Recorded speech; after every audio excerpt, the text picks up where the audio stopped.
Mari kita bersama-sama berdoa. Bapa dalam surga, Engkau adalah sumber terang dan firman-Mu adalah kebenaran. Engkau yang mengutus kami ke dalam dunia di dalam komunitas kebenaran, yang mendiskusikan, yang men-sharingkan, yang bergumul di dalam kebenaran. Itu sebabnya ya Tuhan, biarlah kami setia dengan jalan yang telah Kau sediakan, dengan komunitas dan cara hidup yang telah Kau berikan, sehingga kami terluput dari tipu daya, dari propaganda yang ada dan seringkali harus ada di dalam dunia, oleh karena politik, oleh karena pemerintahan membutuhkan hal itu untuk menjaga stabilitas. Namun Tuhan, tidak jarang bahwa apa yang ada itu sungguh menghancurkan.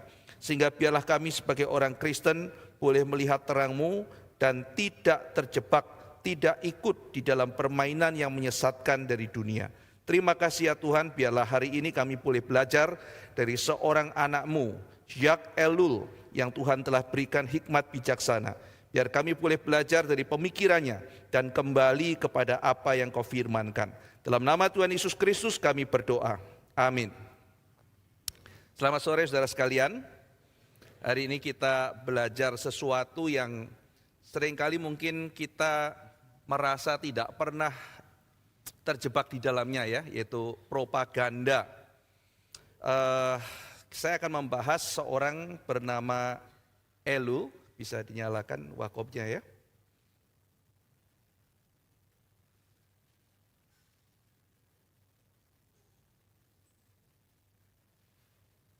Nah, ini adalah yang kita akan bahas pemikirannya pada hari ini. Ellul ini seorang teolog, dia seorang filsuf, juga seorang sosiolog. Jadi dia seringkali sulit dipahami karyanya. Saudara, kalau yang mau memahami cara berpikirnya dia, saya ada satu YouTube di channel Reform Injili kalau tidak salah, membahas bukunya berjudul Technological Society. Ini bukunya dia. Jadi bukunya itu ditulis di era 60-an saudara, tetapi sampai hari ini masih banyak hal yang kita bisa pelajari. Jadi saya membahas Technological Society, waktu itu saya bahas dengan judul Perang Mesin Melawan Manusia gitu ya. Nah, lalu buku yang kedua yang kita bahas hari ini adalah propaganda. Lalu kemudian buku ketiganya dia, kita tidak bahas hari ini, Political Illusion. Di mana ternyata nantinya yang namanya demokrasi itu seringkali hanya ilusi, itu dibahas di buku ini. Nah jadi kita akan membahas karya kedua dan ini adalah karya sosiologis. Nah saudara, di dalam disiplin ilmu sosiologi, seseorang itu mengamati, seseorang kemudian mencari data, lalu kemudian melakukan penelitian, tapi seorang sosiolog biasanya menjauhkan diri dari penilaian. Maka ketika saudara nanti membaca buku ini, dan saudara mungkin bertanya apakah propaganda sesuatu yang baik atau tidak akan ada penilaian dari Ellul. Apakah propaganda boleh dilakukan atau tidak, saudara tidak akan menemukan jawaban di buku ini. Nah itu sebabnya saya mengkaji juga bagian lain dari Ellul, yaitu karya teologis. Nah jadi sistemnya itu, kalau Ellul itu dia itu metodenya namanya dialogis saudara ya, jadi dialektika. Jadi karya sosiologi, lalu karya teologi. Nah karya teologi yang saya pakai judulnya The Humiliation of Word. Jadi dia membahas di dalam karya teologis. Nah saudara, kalau membahas buku-buku yang 3 di kiri, itu sifatnya biasanya suram, tidak ada pengharapan, dan sangat kelabu sekali. Tetapi kalau saudara membaca yang sebelah kanan, saudara akan menemukan pengharapan. Jadi itu sebabnya memang cara membaca karya dia harus dua-dua.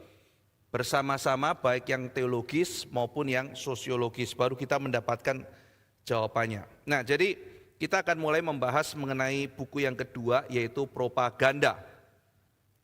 Nah, saudara, propaganda itu bagi Elu mungkin kita melihat secara definitif kurang baik. Ada yang mengatakan segala sesuatu adalah propaganda, apapun yang kita sebarkan ke orang lain, termasuk kekristenan adalah propaganda. Ada yang mendefinisikan begitu. Tapi kalau kita studi mengenai Elu akan mengatakan misalnya dalam The Humiliation of Word, kekristenan itu antidotnya propaganda. Kita tidak boleh melakukan propaganda. Kekristenan itu harusnya menjadi lawannya yang menyadarkan orang akan propaganda. Sehingga nanti dia mewanti-wanti jangan sampai gereja itu melakukan propaganda. Ya, jadi itu tidak boleh kita lakukan. Saya coba ganti kertas baru, pencet kertas baru. Oh.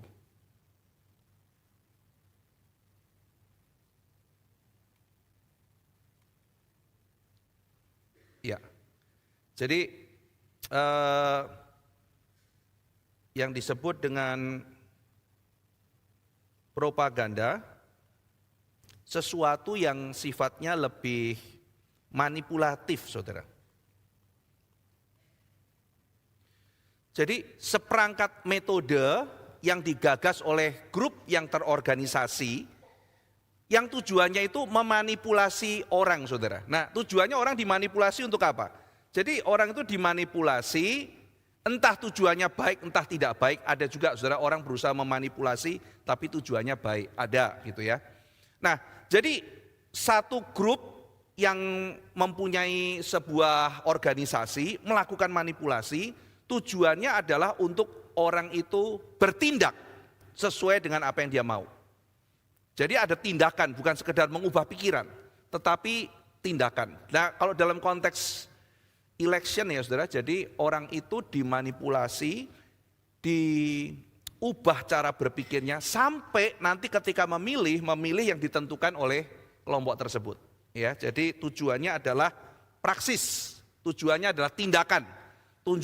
Tujuannya bukan sekedar perubahan pikiran, tetapi tujuannya adalah tindakan yang terukur. Nah, dengan definisi yang demikian, kalau kita melihat ada manipulasi individu dan sebagainya, maka ya kekristenan tidak fit dengan hal itu. Kekristenan berbeda dengan semuanya itu. Nah, maka Elul menjelaskan bahwa firman Tuhan itu kan adalah kebenaran. Jadi tidak mungkin kita membicarakan firman Tuhan dan dalam kekristenan melakukan manipulasi. Enggak, karena firman itu kebenaran. Nah, kalau firman itu kebenaran, cara kita memberitahukannya itu juga kebenaran. Saudara, kalau lihat Tuhan Yesus waktu bicara kan orang mau ikut dia, Tuhan Yesus mengatakan kan, kamu mau ikut saya gitu. Serigala punya liang loh, burung punya sangkar. Anak manusia tidak punya tempat untuk meletakkan kepalanya. Begitu jujur, saudara. Yesus bicara mengenai resiko ikut dia. Orang tuh kalau mau apa-apa hitung, ikut aku ada resikonya. Kamu sudah ukur belum? Sudah pertimbangkan belum masak-masak? Jadi tidak dirayu, oh ikut saya nanti kamu akan masuk Indonesia emas dan sebagainya. Enggak ada begitu, saudara ya. Kamu percaya sama saya, kamu enggak ada begitu. Tetapi Tuhan Yesus demikian jujur, dia bicara apa adanya. Maka bagi Elul, propaganda itu kontrasnya adalah kekristenan.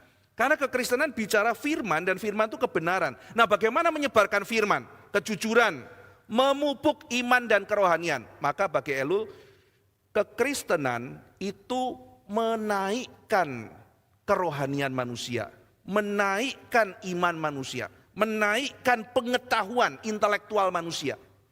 Sementara kalau propaganda itu membuat manusia menjadi pelayan.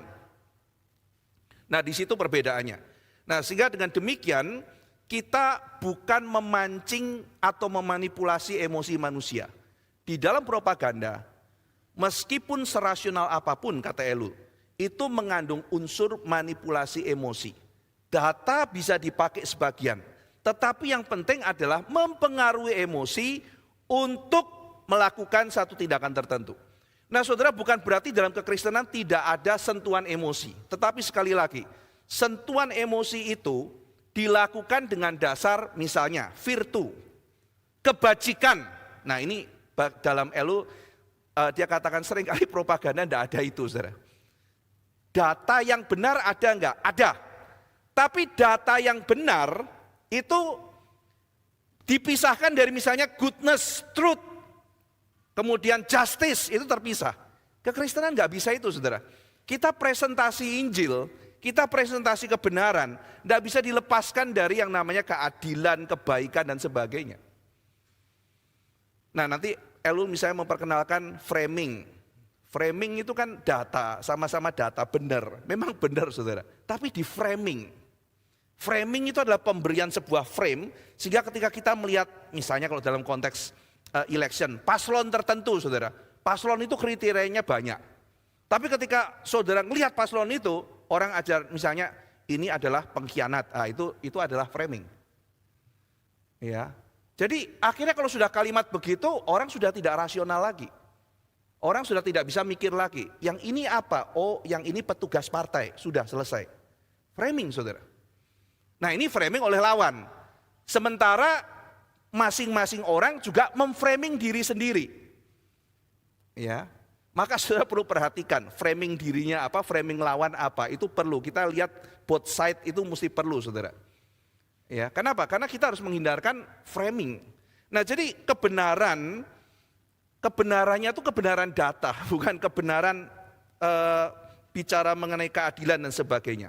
Nah, jadi Elu mengatakan kekristenan hati-hati ya, jangan sampai kita melakukan propaganda. Jadi kalau gereja hanya memikirkan bagaimana mengumpulkan massa, mempermainkan emosi massa, lalu diarahkan melakukan tindakan tertentu, yaitu propaganda, itu bukan pemberitaan Injil, bukan pemberitaan firman, saudara. Lalu orang keluar tahu apa? Kamu lebih tahu firman Tuhan, kamu lebih tahu kebenaran. Tidak tahu apa-apa gitu. Jadi bagi Elu, komunitas Kristen itu bicara mengenai pengajaran, mengenai diskusi, mengenai bagaimana kita berdoa, melakukan kebajikan. Nah di dalam komunitas itulah kebenaran itu menyebar. Itu bukan propaganda, kata dia. Tidak ada tipuan, tidak ada rayuan, tidak ada pembelokan data, dan orang itu tersentuh dan mengikuti kebenaran firman Tuhan karena menyaksikan kebenaran yang disaksikan lalu Roh Kudus bekerja memakai. Saudara, jadi di dalam kekristenan ada ketenangan, pemahaman, diskusi, pembelajaran, data, kebenaran, kasih. Misalnya ya orang bilang gini, saudara. Tuhan mengatakan semua orang pasti akan diberkati kalau misalnya melakukan ini kepada saya gitu. Terus ditanya, Pak ayatnya mana? Ada. Pokoknya gitu ya. Hanya orang rohani yang tahu. Nah ini kan data diberikan tapi datanya ditutupi. Ini manipulasi data, ini permainan emosi. Ya, jadi kekristenan tidak boleh memakai cara-cara manipulasi, termasuk saudara-saudara sekalian, yang dia kritik adalah misalnya ketika terjadi di dalam kekristenan perang salib. Bagaimana akhirnya simbol-simbol agama dimanipulasi untuk akhirnya apa? Perang. Lalu kemudian apa, saudara? Elu mengkritik indulgensia, penjualan surat penghapusan dosa. Di mana akhirnya di situ memainkan emosi yang namanya rasa takut. Nah rasa takut itu adalah salah satu emosi yang penting untuk dimainkan, baik di dalam marketing maupun dalam politik. Iya kan? 2030 Indonesia hancur. Waduh, celaka gitu. Hancur ini gitu. Datanya mana? Ada datanya gitu. Wah, ini celaka kalau kayak begini gitu kan ya. Nah, jadi saudara, kalau kita bicara mengenai memancing emosi ya, jadi lalu kemudian misalnya mempengaruhi opini publik dengan cara-cara demikian, surat penghapusan dosa misalnya dalam kekristenan pernah terjadi. Lalu kemudian bahkan saudara, Elul mengingatkan kita, orang Kristen itu juga fight di dalam publik bukan? Kita juga fight dalam publik, maka kita harus hati-hati. Ketika misalnya kita mau mempengaruhi opini publik, jangan sampai kita tergoda pakai cara propaganda. Ambil contoh saudara, misalnya saudara adalah aktivis pro-life. Jadi saudara tidak setuju aborsi.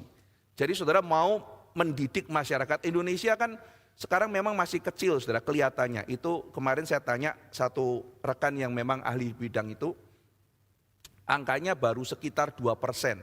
Tapi 2% dari 270 juta, saudara, yang setuju aborsi. Dan dia mengatakan dalam 10 tahun mungkin akan bertambah 5% lagi, jadi 7%, saudara. Itu sudah hampir 19 juta loh nanti loh, orang-orang yang begitu. Maka saudara sebagai misalnya seorang yang terbeban di dalam misalnya dipakai Tuhan untuk menjaga anak-anak Tuhan, masih bayi gitu ya, untuk tetap dipelihara. Saudara jadi aktivis. Nah kita orang Kristen gitu ya. Lalu kita mau menyentuh hati orang. Nah Elul mengatakan bahkan untuk hal-hal yang mulia sekalipun jangan sampai kita terjebak pakai cara propaganda. Kita memanipulasi data, kita kemudian hanya mempermainkan emosi orang. Kita boleh menyentuh hati tapi dengan kebenaran, dengan data yang benar, dengan alasan yang benar, dengan cara yang benar. Itu yang dia ingatkan. Nah saudara sekalian, maka dengan kejujuran menghormati sesama manusia bagi kemuliaan nama Tuhan, kita bersaksi di tengah dunia. Kita tidak boleh tergoda melakukan propaganda demi memenangkan opini publik. Nah saudara sekalian, di dalam kekristenan penyalahgunaan simbol-simbol Kristen itu juga bahaya. Akhirnya jualan kalung salib, kalau dipakai di tempat tertentu menyelamatkan saudara, itu kan akhirnya jadi penyelewengan ini ya. Dan itu diedukasi, kamu harus membeli ini, membeli itu penyelewengan, pemakaian ayat-ayat sembarangan untuk mendukung tertentu. Ada orang dulu pernah mengatakan saya ini mimpi dan saya dapat penglihatan, saya adalah next presiden Indonesia, begitu saudara. Saya ketemu dia bilang begitu sama saya gitu ya. Ya sudah tahulah orangnya siapa gitu ya, dulu pernah ngaku begitu. Nah itu klaim-klaim semacam itu kan kalau dia memang Tuhan berkata dia next presiden Indonesia kan dia jadi presiden. Faktanya yang naik pada waktu itu bukan dia gitu kan. Jadi bagaimana mungkin Tuhan kemudian bilang, ya tadinya saya mau kamu sih, cuma ternyata saya salah orang gitu ya. Kan gak mungkin begitu, ya artinya dia salah dengar atau dia sedang memanipulasi. Dia memanipulasi orang untuk memilih dia, begitu kan ya. Jadi ini kan salah satu contoh penggunaan propaganda yang menyeludup di dalam komunitas Kristen dan itu tidak boleh kita lakukan. Tuhan tidak mengajarkan kita, kata Elul, untuk menggunakan iman bagi manipulasi politik. Jangan, saudara. Nah, dikatakan Tuhan itu memilih memperkenalkan dirinya kepada kita dengan firman, dengan perkataan. Dia memerintah kita dengan perkataan, saudara. Pemerintahan Allah di dalam gereja, kalau saudara pernah mendengar ya, apa yang membedakan gereja dengan negara di dalam pemikiran misalnya Agustinus. Di dalam pemerintahan gereja yang menjadi otoritas, kuasa pemerintah, itu adalah firman dan hidup yang kudus. Keteladanan para pemimpin dan juga firman Tuhan itu adalah otoritas yang penting. Nah sehingga dengan demikian Allah memerintah kita, Allah memerintah gerejanya, itu pakai kata-kata, itu firman. Maka Elul mengatakan firman begitu serius, mencipta dengan perkataan, memerintah dengan perkataan, berjanji, mengikat covenant dengan perkataan, berpegang pada perkataan, menuntut manusia mendengar dan berespon terhadap perkataan, memberikan Kristus sang perkataan yang hidup atau firman yang hidup. Namun dia mengatakan hati-hati karena bahasa manusia itu rapuh, mudah diselewengkan.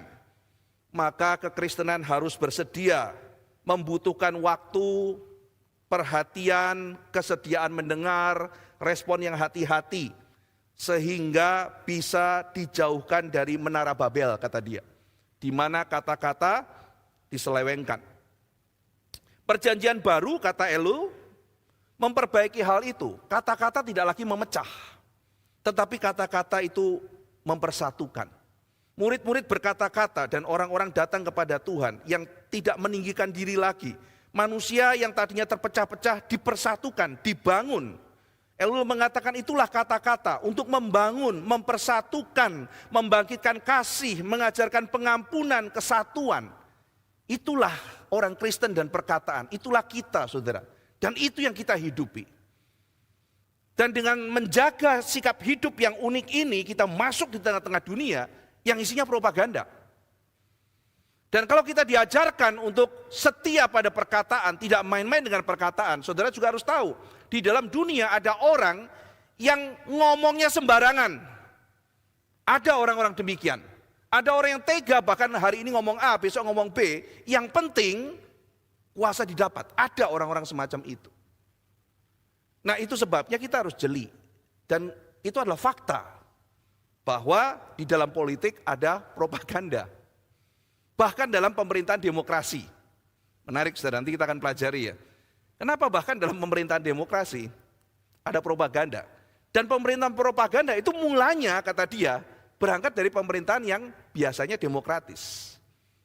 Ya. Nah saudara-saudara, jadi kita sudah belajar mengenai pandangan Elul tentang propaganda, bahwa kita sebagai orang Kristen harus mempunyai cara komunikasi yang berbeda, cara melihat bahasa dengan berbeda, dan berhati-hati dengan apa yang kita katakan. Sehingga kata Elul, kekristenan itu adalah counterpoint dari propaganda Romawi. Romawi pakai propaganda, kekristenan dianiaya, ditindas, tapi dia pakai kebenaran. Maka kekristenan menyebar bukan pakai propaganda saudara. Kekristenan menyebar itu bukan propaganda. Ada orang mengatakan itu propaganda Kristen, bukan saudara. Bagi Elul itu adalah sesuatu cara alamiah, justru itu adalah anti propaganda. Pesan kekristenan kata Elul bertumbuh di tengah derita dan kesulitan. Namun akhirnya orang Kristen kapan terpancing pakai propaganda? Saat kaisar jadi Kristen. Kekristenan punya kuasa sehingga akhirnya pada saat itu sering terjebak, tergoda memakai teknik propaganda. Ya, nah ini peringatan bagi dia. Sekarang kita akan masuk propaganda modern. Apa yang membedakan propaganda tradisional dan propaganda modern? Sekarang saya akan tulis.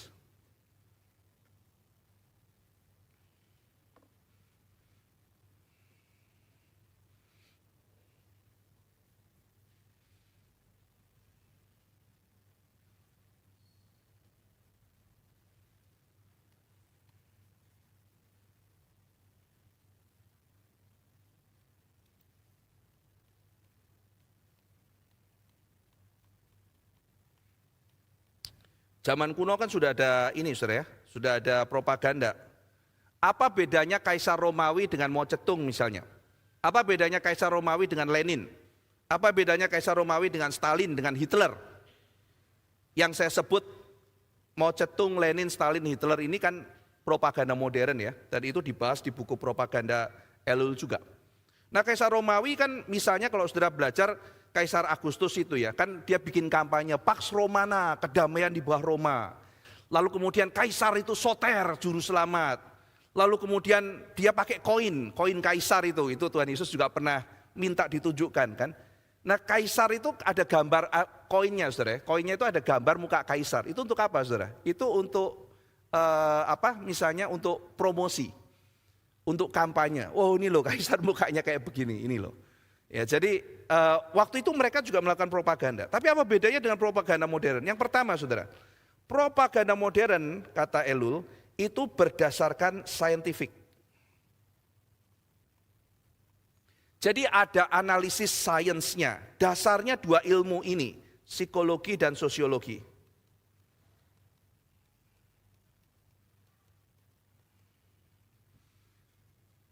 Jadi tanpa riset modern atas dua bidang ilmu ini tidak akan ada propaganda. Ini yang membedakan dengan propaganda tradisional seperti Perikles, zamannya Kaisar Agustus dan sebagainya. Propaganda modern bukan asal-asalan sudah, dia ada risetnya, ada sainsnya, menggunakan dasar saintifik dalam propaganda. Harapannya apa saudara? Sehingga propaganda bisa dilakukan lebih spesifik dan lebih presisi. Apalagi sekarang zaman big data itu saudara, luar biasa sekali. Orang mencari presisi kampanye itu gampang sekali. Yang kedua saudara, karena saintifik maka ada aturan tertentu. Ada kaidah-kaidah tertentu, ada bisa diukur misalnya keberhasilannya dan sebagainya. Dan bisa karena ada aturan tertentu bisa dimultiplikasi. Misalnya, Donald Trump pakai cara agitasi. Nanti kita akan pelajari ya. Agitasi. Maka Indonesia juga belajar. Oke, kita pakai cara agitasi. Ya kan? Apa yang ada di satu tempat dianalisis, dia pakai isu ini nih dan kayaknya rakyat suka dengan isu ini. Oh ya udah kalau gitu kita pakai penasihat politik yang ahli di bidang mungkin psikologi massa dan juga ahli sosiologi. Kita pakai cara yang begitu, kita pakai cara agitasi juga. Ya. Nah, jadi di situ diterapkan di satu tempat bisa diterapkan tempat lain. Bagaimana kita menganalisa Bongbong Marcos menang? Coba kita teliti, bikin penelitian di situ. Bagaimana cara dia kampanye? Kampanyenya begini, propagandanya begini. Mungkin kita bisa pakai di Indonesia. Mungkin bisa dipakai di Amerika. Mungkin bisa dipakai di tempat lain. Nah, jadi karena scientific, ada aturan tertentu bisa dipelajari dan bisa dilakukan multiplikasi. Yang ketiga, saudara. Ada analisis lingkungan. Nah, jadi ini melengkapi nomor 2, meskipun ada aturan tertentu, setiap tempat itu unik, sehingga harus ada modifikasi. Harus dicek betul-betul tempat itu sifatnya seperti apa. Misalnya kayak begini saudara, mau bikin orang Indonesia semangat ya, misalnya pakai isu bela agama. Wah ini kayaknya bisa nih pakai isu bela agama. Jadi propagandanya, ceritanya itu agama sedang terancam. Gitu ya. Lalu pengikut-pengikutnya ini harus bangkit membela agama. Ya kan? Nah, di Indonesia jutaan yang ngumpul saudara. Laku kan? Di Perancis saudara, coba bikin. Bela agama, enggak ada yang datang saudara. Buat mereka agama enggak penting gitu kan. Nah itu, jadi harus ada analisis lingkungan. Di Indonesia itu masih jalan gitu. Di tempat lain mungkin enggak jalan. Ya, ada misalnya saudara, kita mau cari figur presiden, presiden itu mau model kayak gimana ya? Kan mereka studi saudara. Gini, kita mau pakai presiden yang keras, yang jantan, yang kuat, yang bisa menghajar siapapun, yang ganas, tidak tunduk pada siapapun. Amerika konteksnya baru mereka galau 9/11, 2008 krisis ekonomi. Lalu kemudian mereka bingung dan sebagainya. Muncul kampanye, ini biangnya 2 ini kenapa krisis ekonomi. Apa biangnya? Yang pertama ini terorisme harus dibasmi. Kalau saya yang kepilih saya basmi terorisme. Wih strong banget. Yang kedua, kenapa ekonomi gagal? Ini karena salah Tiongkok sama salah imigran. Kita bikin bangun lalu suruh orang tempat lain yang bayar. Kita bikin tembok untuk halangi imigran. Dalam konteks itu saudara, menghadapi ancaman, butuh orang yang kuat. Lalu kemudian butuh orang yang strong, kepilih. Sekarang Indonesia ini sudah banyak berantem dan sebagainya. Yang dicari itu bapak yang bisa nepok-nepok orang. Terus muncul satu orang, saya akan lawan semuanya. Orang bilang, waduh gak mau ini jahat ini gitu kan. Jadi mereka sudah pikirkan, jadi karakternya gak bisa kayak begitu. Karakteristik pemilihnya. Orang suka yang kayak apa? Orang Indonesia suka yang apa ya? Orang Indonesia tuh suka yang santun gitu. Makanya sudah lihat ya debat yang dipermasalahkan apa? Ini gak sopan begitu kan saudara ya. Nah jadi kita melihat bahwa mungkin orang bilang di luar negeri biasa. Ya di luar negeri. Di luar negeri itu bilang lu selingkuh sama itu bisa. Di sini baru ngomong itu sudah dipermasalahkan. Ya karena lingkungannya beda. Maka prinsip ketiga ada analisis lingkungan. Maka dikatakan biasanya ahli-ahli propaganda mempelajari konteks yang berlaku di tempat itu, lalu kemudian mencari figur apa yang paling cocok. Nah kekristenan kan nggak perlu begitu saudara ya. Saya mau khotbah di misalnya di Soe gitu ya, terus saya pikir orang Soe suka kayak apa ya gitu ya. Saya mulai pikir gitu, terus saya mulai pikirkan membawakan diri seperti orang Soe, tidak perlu kan saudara. Saya pernah ketemu seorang pendeta di Soe, terus bilang, Pak Ivan, nanti kalau Pak Ivan khotbah, di tengah-tengah khotbah nanti ada jemaat yang berdiri, lalu merokok di pojok. Tolong jangan ditegur. Itu sudah biasa, mereka suka bosen. Terus saya tanya, Pak, saya kan Bapak suruh khotbah cuma 5 menit. Saya dapat jatah khotbah 5 menit, saudara. Akhirnya saya tawar, saya bisa dapat 40 menit. Saya kan jatah cuma 5 menit. Masa saya khotbah 5 menit ada orang berdiri terus ngerokok di pojok? Pendeta bilang, sudah biasa Pak Ivan. Pak Ivan, mesti tahu khotbah di tempat orang itu ada adat masing-masing. Kami orang timur Pak Ivan, tidak suka ditegur. Saya bilang, Pak, waktu kemarin saya khotbah di Sumatera Utara. Dibilang orang Batak tidak suka ditegur. Pak. Saya khotbah di Semarang, dibilang orang Jawa tidak suka ditegur. Sekarang saya khotbah di NTT, Bapak bilang orang timur tidak suka ditegur. Saya dapat kesimpulan Pak, memang orang berdosa kita gak suka ditegur. Jadi saya ingatkan sama Pak Pendeta, maaf Pak Pendeta, mungkin lain dengan kebiasaan Bapak. Tapi kalau beliau itu mau merokok di luar, ya saya tidak tegur. Tapi kalau ini gereja dan beliau itu merokok di dalam gereja, saya akan tegur Pak Pendeta. Ya. Nah jadi saudara-saudara sekalian, di dalam kekristenan kita tidak perlu seperti itu. Kita boleh address saudara, misalnya saudara khotbah sama anak sekolah minggu gitu ya. Anda guru sekolah minggu, Anda memahami pergumulan mereka lalu kemudian khotbah pergumulan mereka, boleh saja. Tapi kan nggak usah jadi kayak anak-anak terus kan saudara. Kan sudah mami-mami, papi-papi, masa panjat-panjat pohon, jadi lucu gitu kan ya. Iya kan, jadi ya kita ya apa adanya saja gitu. Kita tidak perlu menjadi figur yang sesuai dengan survei, lalu kemudian kita menghidupi sesuatu hidup yang lain, tidak perlu seperti itu. Ya, yang keempat saudara, mereka ingin mengontrol, memprediksi, kontrol dan prediksi. Jadi mereka tidak hanya sekedar lempar isu liar begitu saudara, mereka itu mengontrol dan memprediksi kira-kira hasilnya akan seperti apa gitu. Mereka melakukan kontrol dan prediksi. Mereka maunya terkendali saudara, ada hasilnya. Oh saya melakukan ini, surveinya harap bisa sekian. Saya melakukan ini, surveinya harap sekian. Itu mereka lakukan dengan terkontrol saudara. Ada perhitungannya. Nah jadi mereka ini mendasarkan pada sains. Meskipun kata si Elul, seringkali sains yang dipakai itu dipertanyakan. Mungkinkah itu pseudoscience? Misalnya saudara ya, misalnya teorinya Stalin, propaganda Stalin itu dibangun di atas studinya Pavlov. Ya, seorang psikolog behaviorism bernama Pavlov mengenai pengkondisian refleks. Nah itu dia pakai teori itu. Dan bagi psikolog yang lain teori itu bukan sains, itu pseudoscience. Ya, sementara misalnya teori propagandanya Hitler itu dilakukan di atas teorinya Freud mengenai represi dan libido. Ya, ada orang misalnya bahkan muridnya Freud sendiri juga menyerang Freud, mengatakan itu pseudoscience, itu bukan sains. Nah, tapi namun demikian meskipun ada banyak perdebatan, misalnya dia membahas mengenai propaganda Amerika, itu pakai teorinya John Dewey didasarkan gitu ya, studinya John Dewey.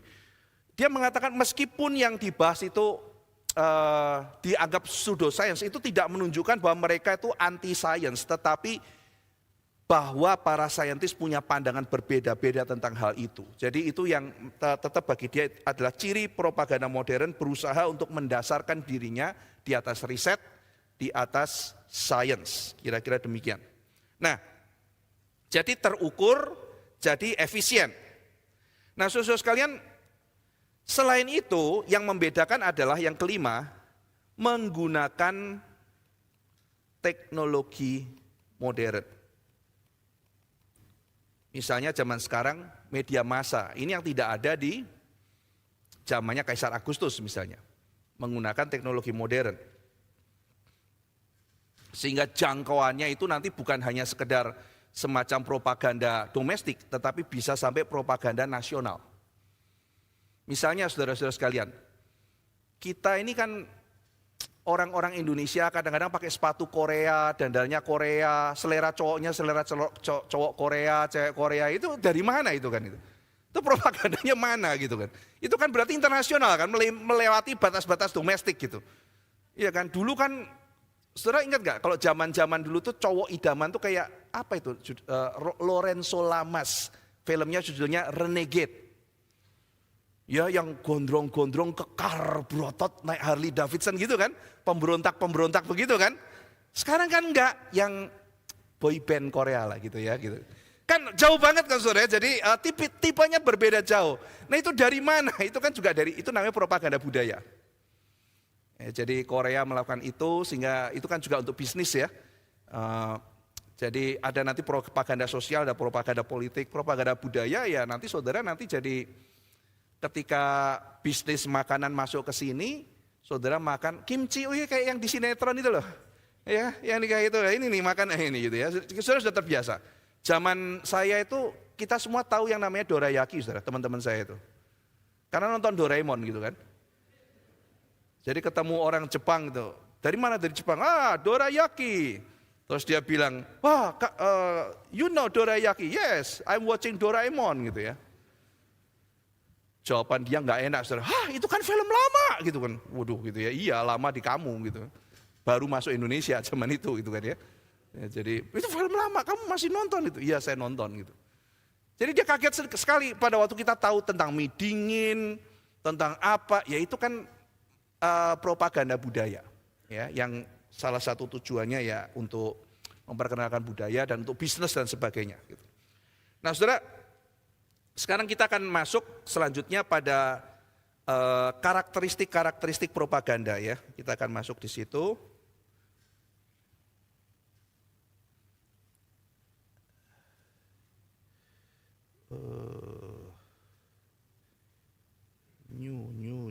New. Bagaimana membuat yang baru? Oh ya. Oke, jadi kita masuk dalam karakteristik. Karakteristik kita yang pertama, karakteristik eksternal dulu. Nah, untuk propaganda bisa efektif, itu harus ada kondisi di mana masyarakat itu dalam situasi individu, tetapi sekaligus bergerombol. Nah, sekarang saya jelaskan, maksudnya individu itu begini saudara.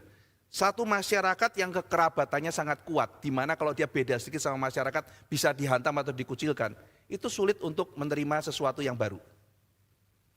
Misalnya saudara ya, di kampung-kampung di mana semuanya sama, beda sedikit, dikucilkan sama masyarakat.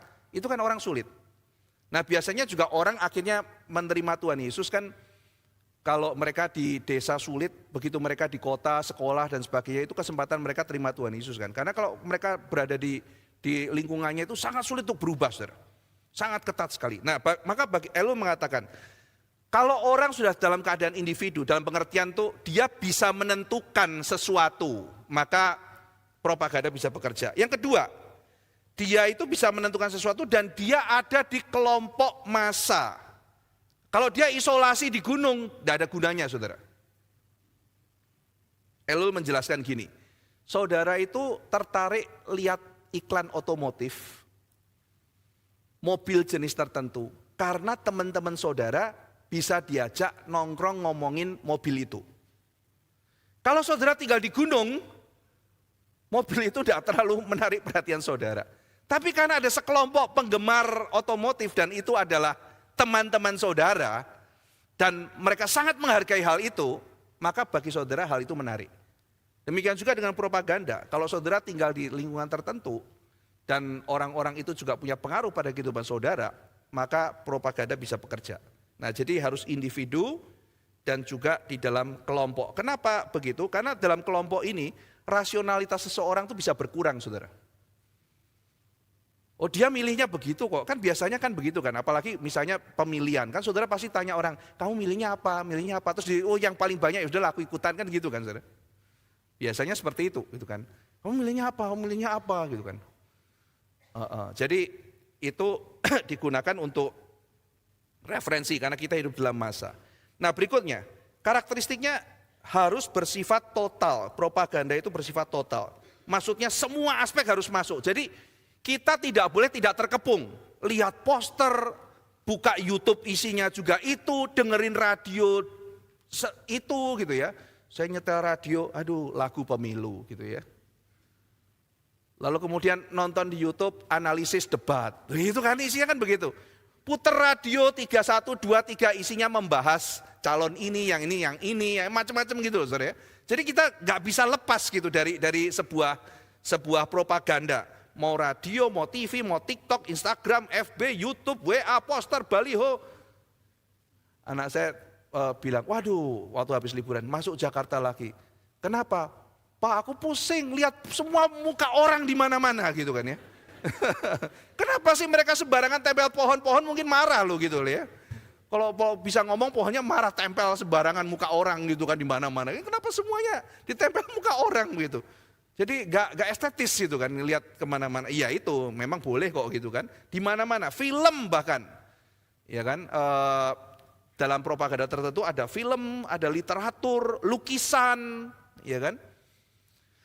Konferensi, pendidikan gitu ya. Bahkan kalau perlu tawanan perang gitu ya, dikasih propaganda gitu kan. Film kan seringkali dipakai saudara. Nah saudara ingat gak kita dulu zaman kecil tuh ada pelajaran namanya PSPB. Iya kan? Nah PSPB ini kan sebuah cara untuk melakukan propaganda. Bagaimana melihat sejarah dari versi Orde Baru. Iya kan? Saudara misalnya nih ya, saya pernah dengar kesaksian seseorang ya mengatakan itu sejarahnya gak gitu tuh. Serangan Fajar itu pada waktu itu Pak Harto gak lagi di depan. Pak Harto lagi makan soto, dia bilang begitu saudara. Lah ini kan berarti loh sejarahnya mana yang dibilang ini dia maju paling depan perang, dibilang enggak dia yang maju tuh orang lain dia lagi makan soto gitu. Lah ini ada kesaksian yang sangat berbeda loh. Kok berbeda sekali? Nah tetapi itu dimasukkan di dalam pembelajaran anak sekolah. Ya, jadi di situ sudah dimasukkan. Misalnya klaim-klaim saudara. Jadi Pancasila Sakti. Setuju, tapi apa yang dimaksud dengan Pancasila Sakti? Pancasilanya sakti. Kesaktian Pancasila di mana? Enggak pernah dibahas itu. Terus orang pakai sloganik Pancasila Sakti, enggak ngerti kesaktiannya di mana. Ya. Gimana Pancasila Sakti enggak pernah diajarin kok. Kalau Pancasila mau sakti, kesaktiannya ada di mana? Di dalam orang-orang yang memahaminya gitu. Lah orang enggak paham gimana jadi sakti gitu. Nah ini kan sloganik dan lebih sifatnya bukan pengajaran tapi propaganda ya saudara. Justru kan harus diajarkan kenapa begini, founding father kenapa begini, ceritanya begini, pentingnya begini. Nah ini kan dengan truth kan, iya ya kita diberikan opsi yang baik kalau begitu. Ya. Bukan dengan pengajaran yang sifatnya lebih sloganik. Nah jadi total ya, propaganda termasuk tawanan perang nanti kita akan masuk di situ ya. Gini saudara, Mao Zedong pada tahun 1928 itu kan ada tawanan perang, mereka kan perang saudara ya, perang lalu kemudian ada tawanan. Nah pada waktu kan orang pikir ya, komunis itu jahat, komunis itu bengis, komunis itu melakukan kekerasan dan sebagainya. Mao Zedong melakukan propaganda. Tawanan-tawanan perang yang terluka diobati, diperlakukan dengan baik, disayang-sayang, diperlakukan dengan sangat terhormat. Lalu berapa hari terus dimasukin komunis itu begitu baik, kami begitu apa segala macam. Nah setelah selesai, lalu kemudian dilepaskan. Apa yang terjadi saudara? Mereka semua kasih kesaksian loh. Dulu aku kira komunis itu jahat, sampai akhirnya aku ketemu sendiri dengan Mao. Ternyata dia orangnya sangat baik. Beda banget loh. Dulu aku juga dengar-dengar kata orang, buktinya aku loh, ini bukti loh. Aku itu sama dia jahat, aku terluka, tapi dia mengobati aku. Nah ini adalah akhirnya mengubah pandangan orang-orang, oh ternyata dia nggak seperti itu. Ya, nah ini ditulis di dalam bukunya Elul tahun 28. Jadi kita bisa belajar banyak saudara, oh ini ternyata begini. Tawanan perang pun menjadi bagian dari total propaganda. Ini sudah ada di chapter itu ya, total propaganda, termasuk tawanan perang. Nah, jadi baik pendidikan, anak sekolah, ya kan, sampai kepada, ya kita bersyukur ya kemarin itu dibilang anak sekolah SD, SMP ngapain dilakukan kampanye, enggak perlulah begitu kan ya. Waduh ini SD, SMP juga udah dimasukin jadi lebih repot gitu kan ya. Nah jadi indoktrinasi ke total, ke semuanya, dikepung. Nah jadi itu harus total dan kontinu saudara, kontinuitas. Berkelanjutan. Dan durasinya lama. Elul mengatakan nggak ada pemilu 2 minggu, baru kampanye nggak ada. Nggak cukup kata dia. Yang namanya propaganda itu perlu waktu, perlu strategi, perlu pembiasaan, perlu pelibatan. Maka nggak mungkin 2 minggu. Saudara masih ingat kan orang-orang kan protes kan, cuma 2 minggu mana bisa gitu kan ya.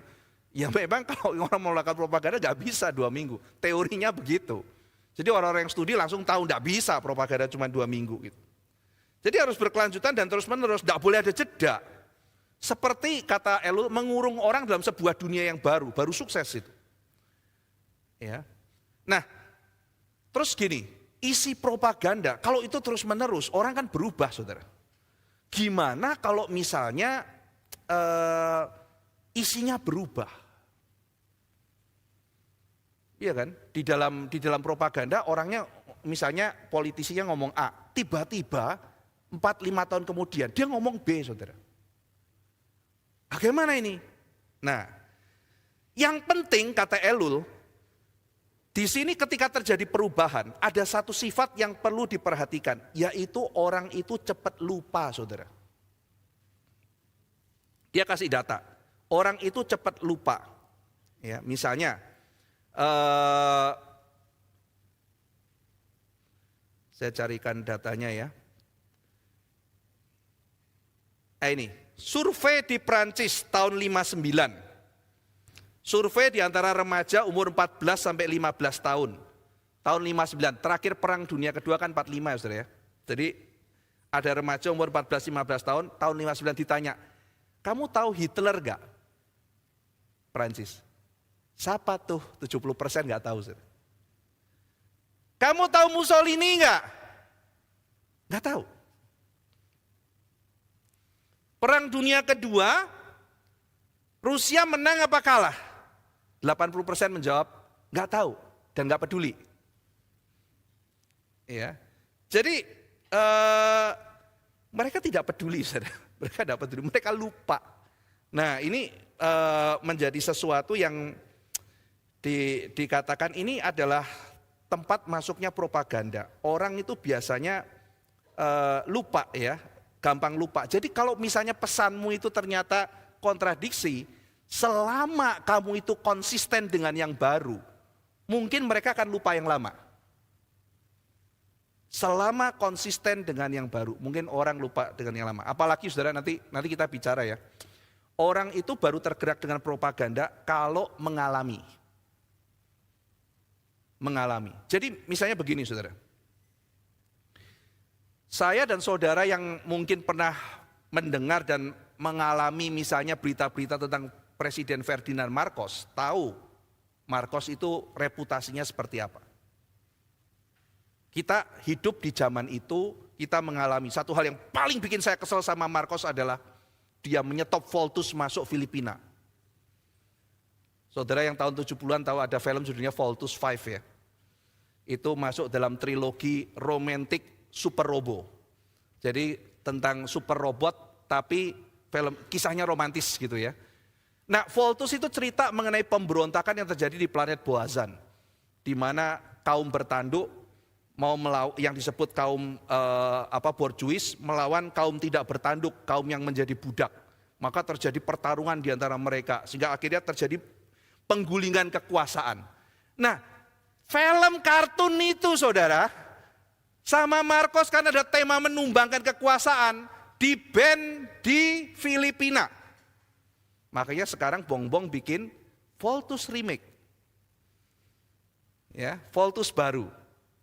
Yang main orang mana? Orang Filipina.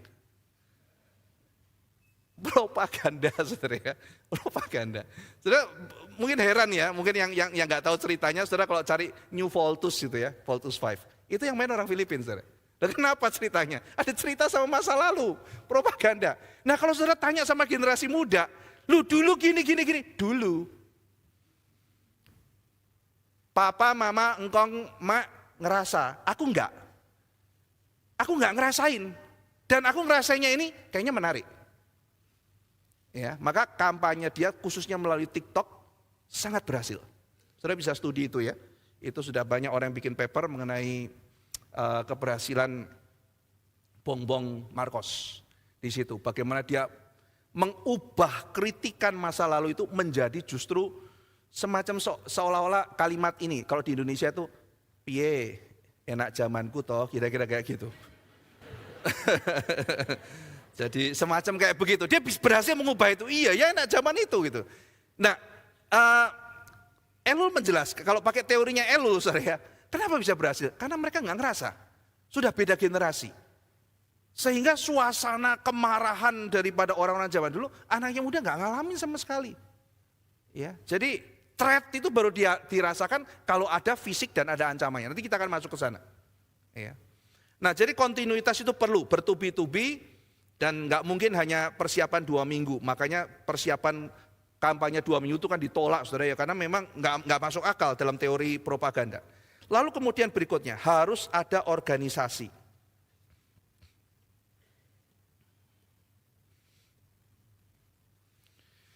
Nah, jadi kampanye atau propaganda itu adalah sifatnya jangan hanya psikologis, tapi juga ada organisasi fisiknya.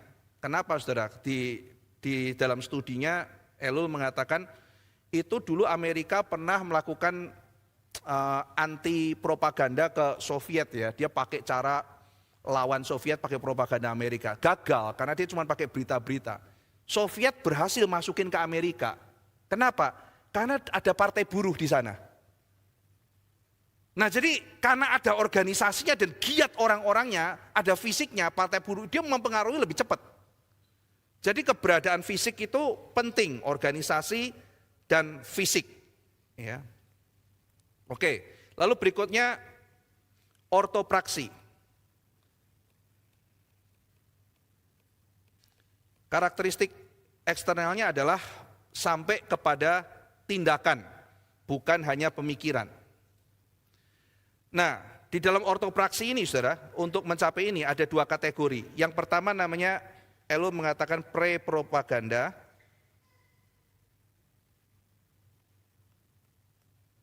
Dan baru propagandanya. Nah, pre-propaganda ini adalah untuk menyiapkan manusia sehingga pada waktu terjadi propaganda, itu mereka sudah siap gitu ya. Misalnya saudara, nanti di dalam pre-propaganda itu dicari gitu. Kira-kira misalnya mitos apa yang berlaku di satu tempat. Mitosnya apa? Mitos atau worldview ya. Dia pakai bahasa mitos gitu ya. Mitosnya itu apa gitu. Misalnya saudara ya, dalam propaganda kita melihat ya dalam studi. Ini orang-orang di sini itu mitosnya myth of progress, mitos kemajuan.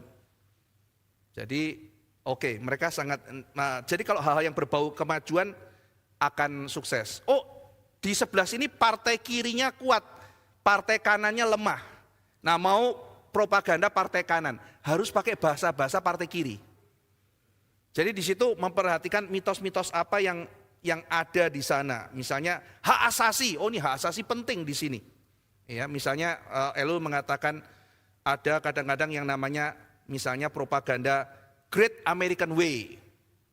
Ya, jadi Amerika itu adalah sebuah American Dream, tempat bebas di mana orang dari manapun pergi ke sana bisa dapat kesempatan. Saudara nonton film Rocky enggak? Itu kan ceritanya itu ya.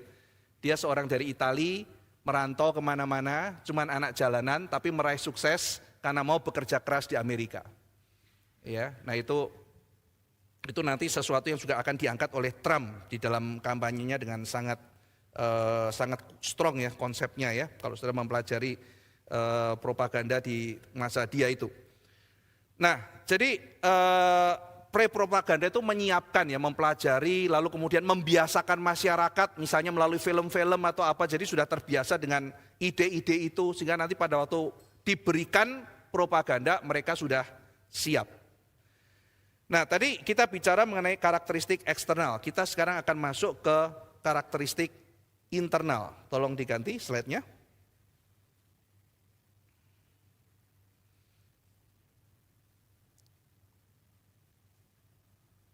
Ya. Sekarang kita masuk ke internal. Karakteristik propaganda secara internal dalam batin.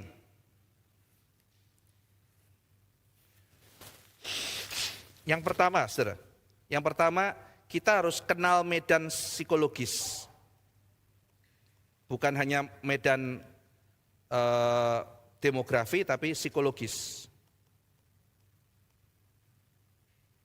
Tadi saya sudah jelaskan misalnya isu rasial itu di Amerika bisa diangkat.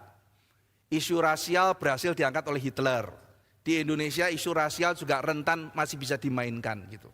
Jadi isu itu bisa, jadi medan psikologisnya gitu. Karena nanti salah satu hal yang paling gampang diangkat itu kebencian, saudara.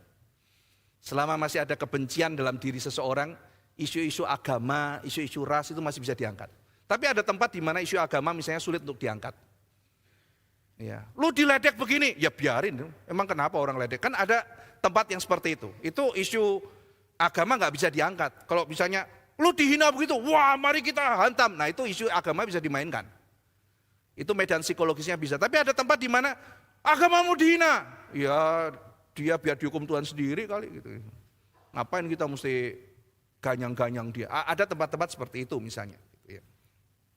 Nah jadi kita harus mengenal medan psikologis.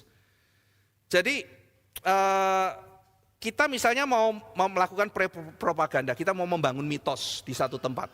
Kita tidak bisa membangun mitos dari nol, prinsip dia. Jadi kita harus menunggangi gelombang, saudara. Kayak orang main selancar itu, kalau nggak ada gelombangnya nggak bisa. Jadi kita harus pintar-pintar gelombangnya ke sini, kita tunggangi. Ini kayaknya lagi butuh ini, harus dibaca, lalu kampanye saya mengisi ini. Karena ini gelombangnya lagi ke sana. Harus ikut tren, harus ikut medan psikologis. Perasaan massa itu seperti apa? Karena telat masuk, sudah tidak bisa. Misalnya kayak begini, saudara. Pertama kali dalam sejarah, kalau kita melihat pada waktu kampanye Jokowi dulu itu, ada semacam perasaan bahwa ini wong cilik, saudara. Rakyat itu begitu loh. Ini orang kecil gitu. Ini harus kita bela. Tetapi kalau itu mau diangkat di zaman sekarang, Jokowi sudah tidak cilik lagi, saudara. Sekarang powerful gitu. Ceritanya kan beda. Jadi sekarang dia mau kampanye misalnya Gibran mau ambil, saya wong cilik, susah saudara. Anak presiden kok wong cilik, kan begitu kan saudara. Jadi dia harus cari taktik yang lain. Tidak bisa pakai cara itu. Ya, jadi dia mesti ngelihat kira-kira apa medan psikologisnya itu seperti apa. Nah jadi propaganda biasanya harus mengenal medan psikologisnya. Nah, mempengaruhi masyarakat itu tidak mudah sebetulnya. Ya, kenapa ada yang begitu gampang dan sebagainya? Jangan lupa saudara, nanti ada yang namanya propaganda represi. Itu kan tidak dilakukan di Indonesia gitu ya. Sehingga di tempat-tempat di mana tidak ada propaganda represi ya mungkin kita bebaskan, kita mau ikut apa tidak gitu. Nah dalam hal ini sebetulnya juga tidak terlalu gampang orang itu bisa ikut propaganda tertentu. Misalnya Elo mengatakan, orang sudah Kristen sungguh-sungguh, mau dipropagandain, sudahlah tinggalkan Kristen jadi ini. Itu kan sulit, saudara. Nah, saya memang sudah percaya Tuhan kok gitu. Ya kan? Orang sudah komunis gitu ya, mau dibilang, sudah kamu tinggalkan komunisme, kamu jadilah seorang demokratis, kapitalis. Itu juga tidak gampang, saudara ya. Orang sudah percaya demokrasi apa, kamu jadilah komunis, itu sulit sekali gitu. Jadi dia mengatakan tidak segampang itu juga untuk melakukan propaganda ya. Nah, jadi menyerang kalau misalnya ada satu mitos atau kepercayaan kuat di tengah-tengah masyarakat, lalu kita menyerangnya dengan frontal, itu biasanya tidak berhasil. Kita harus mengitari dulu, kata dia. Jadi mengitari itu maksudnya kita pelan-pelan kikis. Kita pelan-pelan kikis, kita ganti dengan mitos yang baru. Kalau langsung frontal tidak bisa. Ya. Nah, misalnya saudara di rakyat Indonesia, tiba-tiba datang orang bilang, wah apa itu? Agama itu tidak penting, negara, agama, kita masuk negara sekuler. Hampir pasti saudara, susah dipilih saudara. Iya kan gitu. Meskipun mungkin ada negara-negara yang menganut negara sekuler. Tetapi di Indonesia tonnya tidak seperti itu. Ya. Atau misalnya kayak gini lah saudara. Saudara mau jadi presiden dimanapun. Lalu kemudian saudara ngomong kalimat kayak gini. Penggundulan hutan itu lu bilang isu, itu mah bukan isu. Hutan memang ada untuk dipotong. Yakinlah tidak akan ada kepilih jadi presiden dimanapun gitu ya. Karena ton isu lingkungan itu sudah mulai muncul gitu. Iya kan? Sudah mulai muncul di mana-mana. Jadi kalau orang jadi presiden, apa? Indonesia banyak polusi. Yang penting duit lancar, bakar aja tuh bensin. Waduh, itu akan sulit jadi presiden, saudara. Ya, jadi kenapa? Karena isunya isu lingkungan gitu. Nah kalau mau bicara ekonomi penting meskipun ya misalnya orang mau ngomong gini. Ya misalnya itu penting sih, lingkungan penting, tapi gimana ya? Bayi-bayi lapar butuh susu. Nah kayak begini loh saudara. Jadi kan isunya tuh pelan-pelan. Ada orang-orang yang mati karena busung lapar. Ya memang pohonnya sih begini. Tapi ada orang mati kayak begini. Apa kamu gak potong pohonnya? Misalnya. Gitu. Apakah biarkan orang-orang ini mati? Nah kan mitosnya itu, mitos kemajuan ekonomi juga penting loh. Misalnya mau ngomong kayak begitu. Itu kan gak bisa langsung frontal hantam sesuatu yang dianggap penting di masyarakat. Jadi harus mengenal medan psikologis dan di sini di poin ini Elul mengatakan di situ harus betul-betul jeli melihat nilai-nilai apa yang ada dalam masyarakat untuk dimasukin satu nilai yang baru. Nah, jadi kita harus masuk kata Elul, bukan kita ya. Ya ini berangkat dari cara berpikir propaganda, saudara. Saya bukan ngajarin untuk bikin propaganda. Balik kembali ke tadi yang pertama ya gitu. Jadi gini saudara, jadi baik yang fisik maupun yang psikologis kita harus memahami kebutuhan dari yang dituju. Misalnya begini saudara, kok ada pekerja yang tidak bahagia ya, kok ada pekerja yang terancam pengangguran ya, kok ada orang-orang dieksploitasi ya, kok ada orang dibayar rendah ya, ada orang tanpa harapan untuk meningkatkan situasi mereka ya. Nah Karl Marx melihat dengan jelas, lalu dia mengangkat isu itu. Reaksinya spontan, saudara, orang berontak gitu. Ya karena memang keadaannya seperti itu. Saya mau memanusiakan kamu dieksploitasi, kamu begini, kamu ditipu, kamu begini. Wah orang berontak saudara. Dia mau baca dengan tepat. Caranya kita nggak setuju saudara, tapi bacaannya saudara silakan kalau mau baca gitu ya. Ya jadi mengenai isu-isu kemanusiaan dan sebagainya gitu ya, bagaimana orang dieksploitasi dan sebagainya itu perlu kita baca. Kita boleh tidak setuju dengan cara dia menyelesaikan masalah, tentu saja kita tidak setuju gitu. Tapi poin yang diangkat permasalahannya apa bisa kita baca.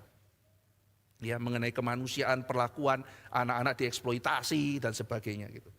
Lalu kemudian kesimpulan analisisnya kita juga boleh tidak setuju. Tapi paling enggak dalam teori propaganda dia lihat orang lapar, dia lihat orang dieksploitasi, dia melihat orang miskin dan itu diangkat. Dan dia memberikan pengharapan kepada orang seperti itu. Ya. Meskipun pengharapannya ya tidak terjadi gitu ya, tetapi itulah propaganda. Ya. Nah, maka revolusi itu sesuatu yang terorganisir ya, jadi harus dirancang dengan baik. Nah ini kenal medan psikologis. Yang kedua, kita harus mengetahui arus pokok dalam masyarakat. Mainstreamnya apa?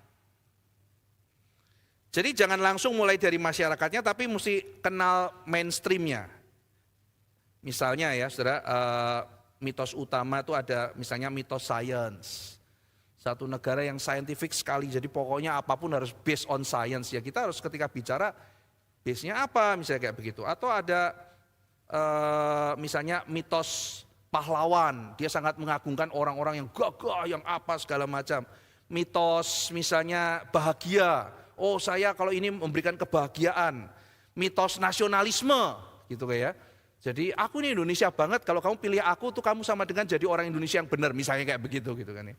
Yang lain tuh tidak nasionalis, saya yang nasionalis misalnya seperti itu. Itu bisa diangkat isu-isu semacam itu. Jadi mitos yang sedang mainstream, arus pokok.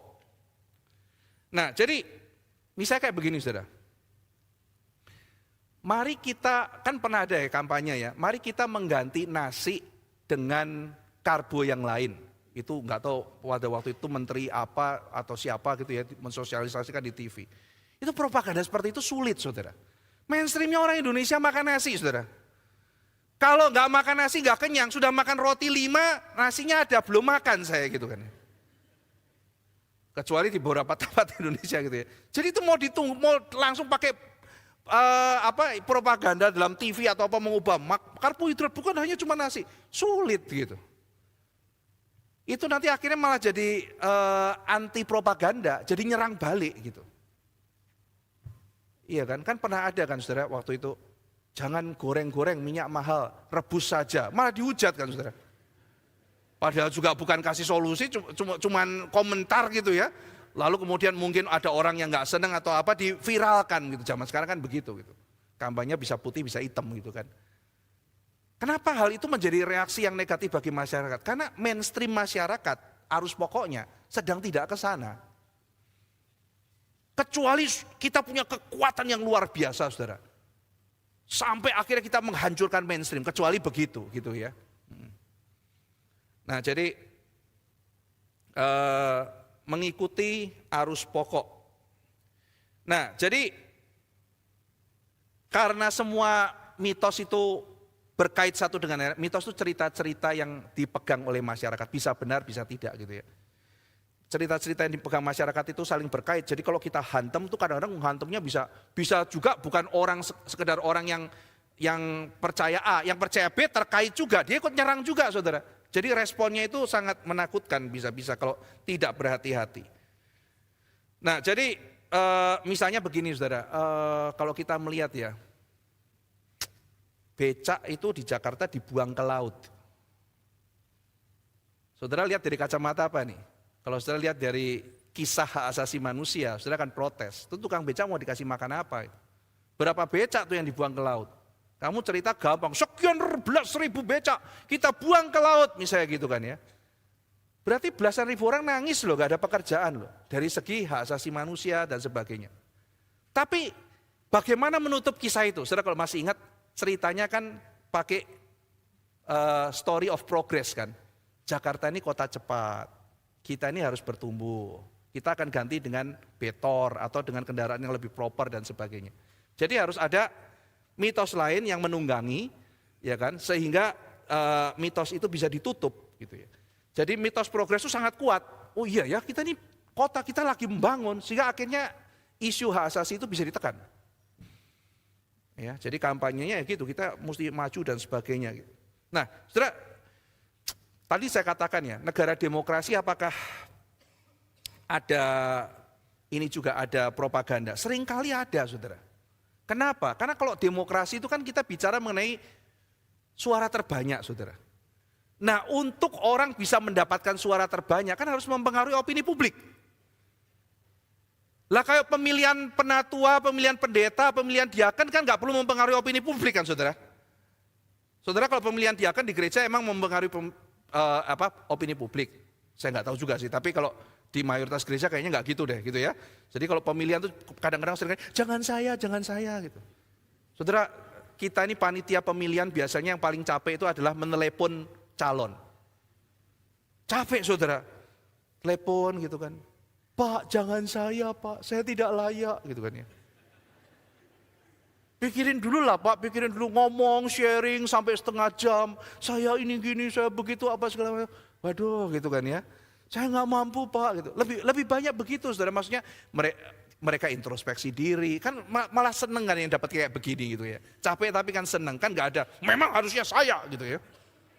Anda tepat memilih saya gitu kan. Hampir gak ada, saudara, gak pernah ada kayak begitu. Yang ada curhat, aduh capek gitu kan ya. Biasanya yang teleponin gitu ya, minta waktu, doa dulu sama Tuhan, ya bagus kan gitu. Terus waktu diumumkan namanya kan gak ada kampanye. Kalau Anda pilih saya, pulang dari tempat ini, Anda dapat kopi gitu kan ya. Tidak ada yang kayak begitu saudara. Tidak perlu mempengaruhi opini publik. Ya sudah, makanya gereja harusnya menjadi counter dari propaganda. Ya sudah, kita kalau pemilihan mau retret kemana ya suara terbanyak saja. Misalnya orang mau pilih A, ada masih sini pilih B, kita ya banyak yang milih ini. Ya sudah kita pergi ke sana, nggak usah pengaruh publik bahwa ini lebih baik dari ini, nggak perlu. Tapi dalam negara demokrasi, saudara, kadang-kadang itu kita harus menjaga yang namanya atas nama stabilitas negara. Dan seringkali atas nama itu entah benar atau tidak. Kalau benar ya kita bisa mengerti ya. Seringkali harus dilakukan propaganda. Sehingga tidak banyak yang menentang. Kalau tidak banyak yang menentang, maka dengan demikian dengan demikian stabilitas bisa lebih. Misalnya kayak sederhana, saudara. Kebijakan apapun itu kan pro dan kontra, saudara. Dan masyarakat kan juga harus jeli gitu. Kadang-kadang kan negara ngeluarin peraturan nggak masuk akal kan, saudara. Nah, ketika peraturan nggak masuk akal karena kita negara demokrasi kan kita berhak bersuara. Gitu. Kita teriak, saudara. Nggak bisa dong pemerintah kayak begitu. Nah, pemerintah padahal punya agenda juga. Ya, nah, bagaimana caranya supaya kebijakan dia bisa goal? Karena rakyat nggak senang. Nah, dia harus pengaruhi opini publik. Nah, disitulah pusar-pusar bekerja. Ya. Sehingga dengan demikian di situ terjadi opini publik. Jadi negara demokrasi juga nggak kebal, saudara, terhadap yang namanya propaganda. Bahkan Elul mengatakan nggak bisa terelakkan gitu. Bahkan seringkali biangnya tuh negara karena demokrasi gitu. Karena mau supaya pendapatnya tidak banyak ditentang oleh orang gitu. Nah, celakanya kalau memang harus ditentang itu loh, saudara. Tapi akhirnya ya itu kemarin nggak tahu tuh kesaksian yang disebarkan di WA itu benar apa tidak, ada orang yang bisa bikin satu handphone bisa berapa akun gitu kan. Itu kan aduh itu udah pakai cara-cara yang sudah sangat curang ya itu tujuannya apa, saudara? Itu mempengaruhi opini publik kan. Wah, yang komentar banyak sekali gitu dan sebagainya. Itu bagian dari propaganda. Manipulasi untuk mengarahkan tindakan tertentu. Nah, jadi tidak boleh menyerang arus pokok, harus memikirkan cara untuk menunggangi arus pokok. Saudara sekalian, misalnya begini, saudara, kita harus teliti juga. Amerika tuh rata-rata tidak setuju rasisme. Mayoritas tidak setuju. Tapi kalau kita belajar sejarah di selatan pada zamannya Lincoln itu kan mereka setuju, saudara. Ya, terjadi perbudakan misalnya, sampai akhirnya terjadi perang saudara dan sebagainya. Nah, dari situ Elul mengatakan, meskipun secara umum pun arus pokok begitu, kita harus lihat daerah di mana kita mau tuju itu situasinya seperti apa. Ya. Oke, yang berikutnya, ketepatan waktu.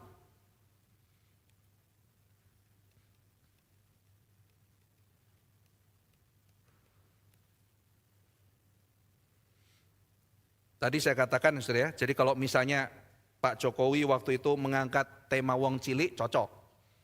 Tapi ketika sudah sekarang wong cilik kurang cocok. Berikutnya kemarin saya lihat di YouTube itu, saudara, mengenai kritiknya Pak JK tentang SMK itu loh. Mungkin saudara pernah dengar ya. Lalu kemudian juga ada kesaksiannya bekas wali kota Solo mengenai SMK gitu. Nah, kalau benar yang dikatakan wali kota Pak Rudi itu ya, jikalau benar, kita kan nggak tahu ya kebenarannya seperti apa. Kalau itu benar, maka yang dilakukan itu adalah propaganda. Itu tipenya pengalian isu. Di situ diceritakan mereka tuh mau membayar tunggakan listrik yang cukup besar, itu APBD akan diperiksa dan sebagainya, akan jadi perbincangan. Maka caranya mengalihkan isu, datang ke sana pakai mobil rakyat. Yang dimainkan sentimen apa, saudara? Nasionalisme kan? Kebanggaan kan? Kita bisa bikin mobil sendiri loh, kira-kira seperti itu. Iya kan? Nah, jadi dibilang, ketika tanya, jadi wujudnya gimana? Ya nggak tahu gitu, si bapak bilang gitu. Lah dulu kenapa? Ya saya kan sebatas untuk memang, ya tanda kutip, mau mengalihkan isu gitu kan. Jadi itu propaganda, saudara. Ya, jadi saudara yang sudah terlanjur bangga, marilah kita ya sama-sama, ya bisa bikin sih, cuman mungkin bukan skala raksasa begitu, bisa bikin gitu ya. Maksudnya ya sudah kita terima fakta kok, memang belum waktunya ya belum waktunya, udahlah gitu ya. Jadi kita terima saja gitu. Nah, ketepatan waktu. Jadi kalau sekarang mau diangkat produksi mobil, enggak cocok lagi, saudara. Sudah isunya sudah lama, sudah ada bahkan sifatnya ada yang memberikan kritisi yang negatif, kalau diangkat jadi kurang baik. Ya, jadi timing mengangkat isu itu penting. Ditulis saudara tahun 57 ada organisasi ya namanya Bordeaux. Tahunnya 57 saudara. Bikin seminar mengenai apa saudara? Bom atom. Dia undang ahli-ahli saudara. Dia undang scholar-scholar mahasiswa untuk ikut kuliah bom atom. Satu mahasiswa pun tidak ada yang datang saudara. Satu pun tidak ada yang datang. Mereka datang kemana? Mereka lagi datang karena ada peluncuran Sputnik. Sudah gak zaman bom atom.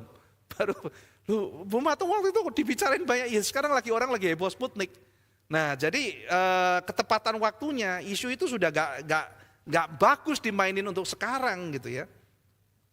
Jadi dikatakan propaganda damai itu akan menarik kalau waktunya ada perang. Jadi isu misalnya perang dan sebagainya baru menarik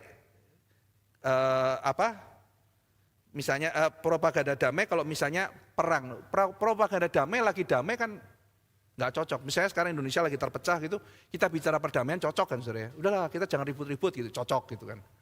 Tapi kalau dari dulu misalnya kita rukun-rukun saja, kita perlu damai. Ya memang udah damai Pak gitu. Oh gimana gitu, memang kita damai kok gitu kan ya.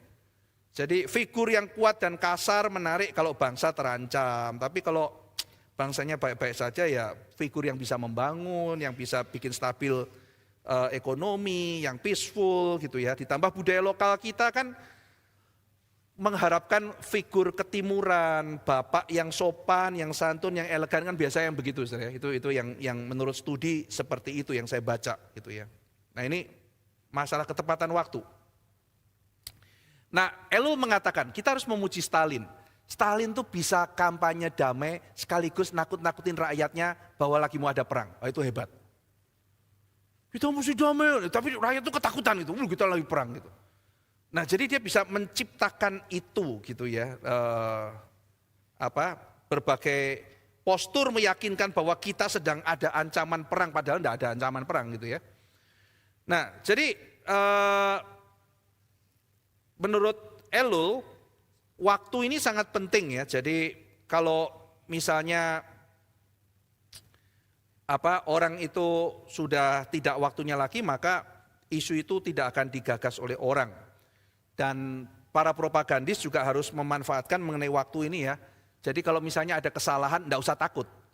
Waktu biasanya membuat orang lupa, tadi saya sudah bahas gitu ya. Jadi kalau ada pesan yang berkontradiksi, seringkali bukan masalah. Saudara bisa baca ya di bagian ini ya.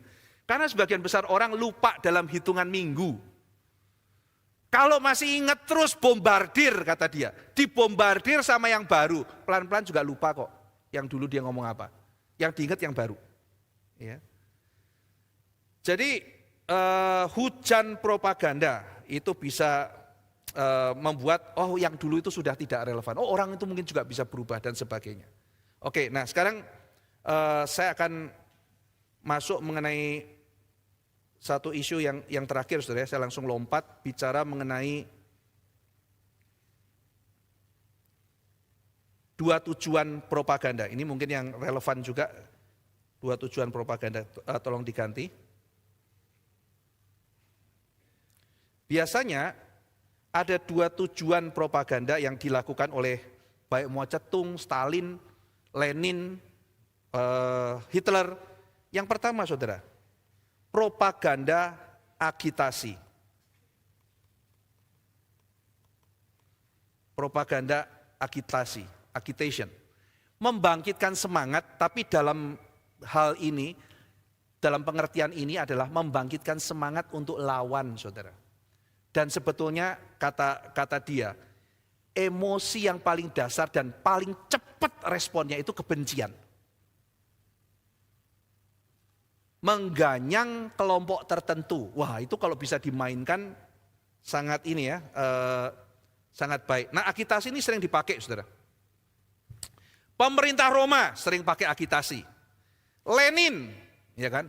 Mari kita bakar, kita berontak, gulingkan SAR itu sudah gak benar. Apalagi pakai propaganda. Rasputin penasehatnya, itu gak benar, dia suka ini apa? Wah, udah makanya para ahli sejarah sekarang sudah tahu Rasputin ya, itu penasehatnya Tsar Nikolai II.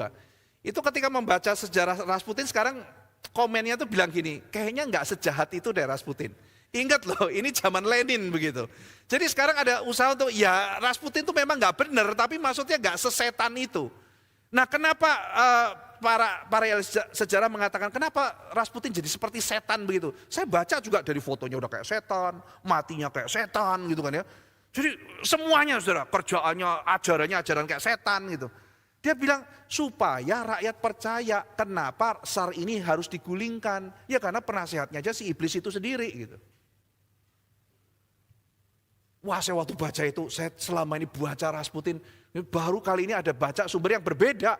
Ternyata ada bacaan yang, ya, kadang-kadang kita perlu membaca juga, saudara, meskipun belum tentu juga itu benar. Kita perlu membaca both side.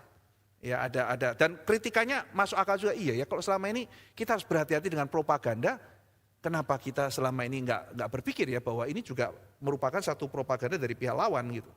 Nah, Lenin memakai itu, saudara. Hitler memakai itu, meledak-ledak memakai itu. Fidel Castro memakai itu, Mao Zedong memakai itu.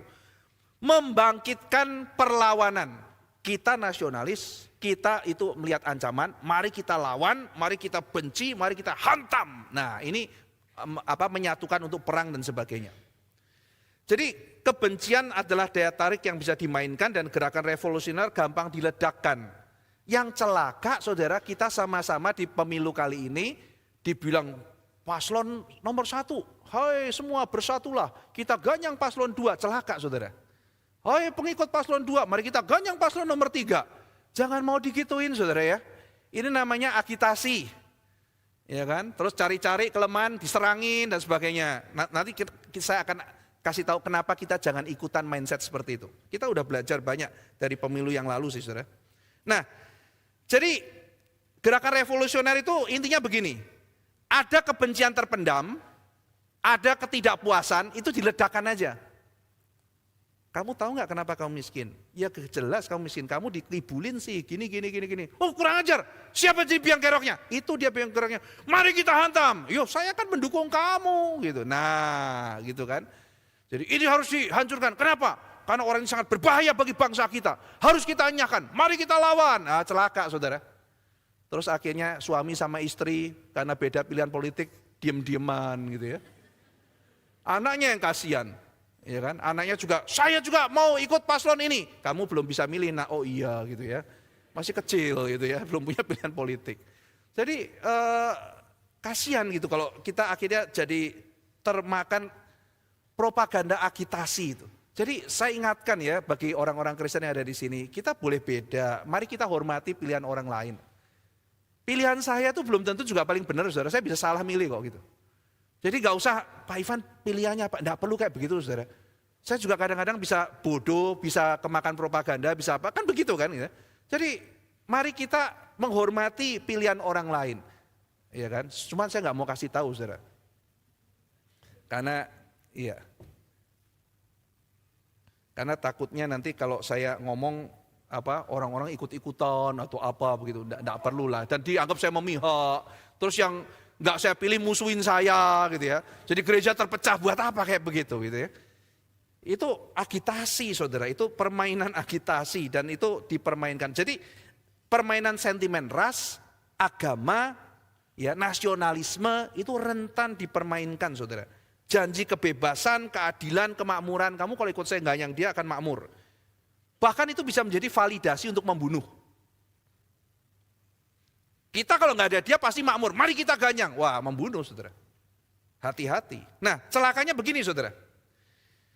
Semua kan pakai ini kan, Hitler pakai itu apa segala macam. Setelah kita ganyang, terus orang itu pegang kekuasaan, apa yang akan dia lakukan saudara? Yang kedua, dia akan melakukan integrasi, disatukan. Makanya waktu orang-orang kecele, loh dulu kan musuhan, kenapa sekarang masuk kabinet? Makanya baca Elul. Habis agitasi, integrasi. Ini dilakukan baik oleh Mao Zedong, baik oleh Hitler, baik oleh Lenin, baik oleh Stalin, oleh orang-orang dalam sepanjang sejarah. Jadi kalau kita sudah belajar, jangan mau ikutan. Berantem-berantem, musuhan, hubungan retak, habis itu integrasi. Ya kalau nggak integrasi nggak bisa jadi pemerintahnya saudara. Jadi jangan kita ulang lagi ya, jangan berantem ya please ya gitu ya. Nggak ada gunanya juga gitu. Nah jadi setelah agitasi berhasil dibentuk pemerintahan, pemerintahan melakukan integrasi, menyatukan. Tapi sangat sulit dan biaya mahal. Apalagi biaya relasi. Saudara, biaya yang pertama mahal kenapa? Rakyat sudah diajari membenci. Ya kan dalam permusuhan itu kan kita diajari untuk membenci kan. Dan kita terbiasa melakukan kekerasan. Misalnya saya ambil contoh begini saudara. Yang kita sedih adalah kita tuh debatnya itu kan kalau di ruang publik itu membela paslon A kan termasuk pakai maki-makian kan saudara. Dan nyinyir-nyinyiran kan gitu. Dan itu dipertontonkan di ruang publik loh saudara. Lah kalau pemimpinnya aja kayak begitu caranya kan yang di bawah ikutan semua saudara. Ya, manggilnya juga udah gak sopan. Nyindirnya juga nggak sopan, ngatainya juga nggak sopan, pengkhianat ini kayak gitu. Kita juga udah biasa kan, lalu kemudian kita juga begitu. Ya, jadi akhirnya kita dilatih untuk melakukan kekerasan, kita dilatih untuk melakukan kebencian. Maka rakyat yang sudah sekian lama diajar membenci, selesai lawan, loh kok sekarang diajak rangkulan? Nggak bisa saudara. Maka Lenin perlu waktu dimulai proyek integrasi tahun 2020, baru kelihatan ada hasil 1920, baru kelihatan ada hasil 1929, 9 tahun saudara. Indonesia pernah saudara, ada propaganda agitasi terhadap PKI. PKI dibubarkan, ya memang dalam sejarah. Tapi pertanyaannya adalah, ketika PKI dibubarkan, apakah semua anak cucunya yang gak pernah ikut juga harus kita benci sama seperti orang-orang yang misalnya melakukan kesalahan? Nggak ikut-ikutan loh saudara. Coba saudara punya yang generasi saya, ditanya dulu kamu apa? Saya masih ada keturunannya sama musuh atau jauhi dia. Lah dia salah apa? Dia lahir sudah udah gak apa-apa saudara gitu. Tapi kita ada semacam kayak, itu kan hasil propaganda kan saudara. Dia kenapa gitu? Dia misalnya sekarang udah jadi pendeta gitu kan ya. Terus kemudian ya saya punya latar belakang, langsung hati-hati nih. Bekas orang-orang gak benar dan sebagainya. Lalu kemudian saudara-saudara sekalian, kok ya bisa ya orang-orang yang Indonesia yang penuh dengan gotong royong, yang ramah dan sebagainya. Ngelihat orang waktu itu ndak ikut, ndak apa, pokoknya kelihatan dianggap PKI. Langsung bisa ditebas di tempat. Saudara mungkin bisa pelajari waktu itu ya dalam sejarah. Itu kebenciannya saudara itu berapa tahun ngilangin saudara. Iya kan? Perlu rekonsiliasi lama. Bahkan mungkin sampai sekarang ada banyak luka di situ loh saudara. Kenapa saudara? Karena kebencian yang sudah dikobarkan. Itu mau diintegrasikan susah. Maka celaka loh kalau pemimpin-pemimpin pakai cara itu. Kita bersyukur ya. Sampai sekarang meskipun agak panas-panas tapi nggak bentur. Iya. Kita harap ini nanti sampai kepada pemilu tidak ada agitasi yang berlebihan sampai akhirnya terjadi kebencian dan benturan. Kita doakan seperti karena yang lalu saudara, aduh itu sampai kebenciannya itu meredamnya itu susah setengah mati itu. Jadi perpindahan dari permusuhan ke integrasi itu gak segampang kayak sekarang kita rangkulan. Iya yang di atas rangkulan, yang di bawah. Iya. Nah jadi saudara-saudara sekalian pada waktu itu pasukan-pasukan yang sudah dijanjikan, kita nanti kalau sudah menggulingkan pemerintahan, kamu akan dapat ini, dapat itu, dapat itu. Dikatakan oleh Elul, yang segera terlampiaskan janjinya adalah kebencianmu terlampiaskan.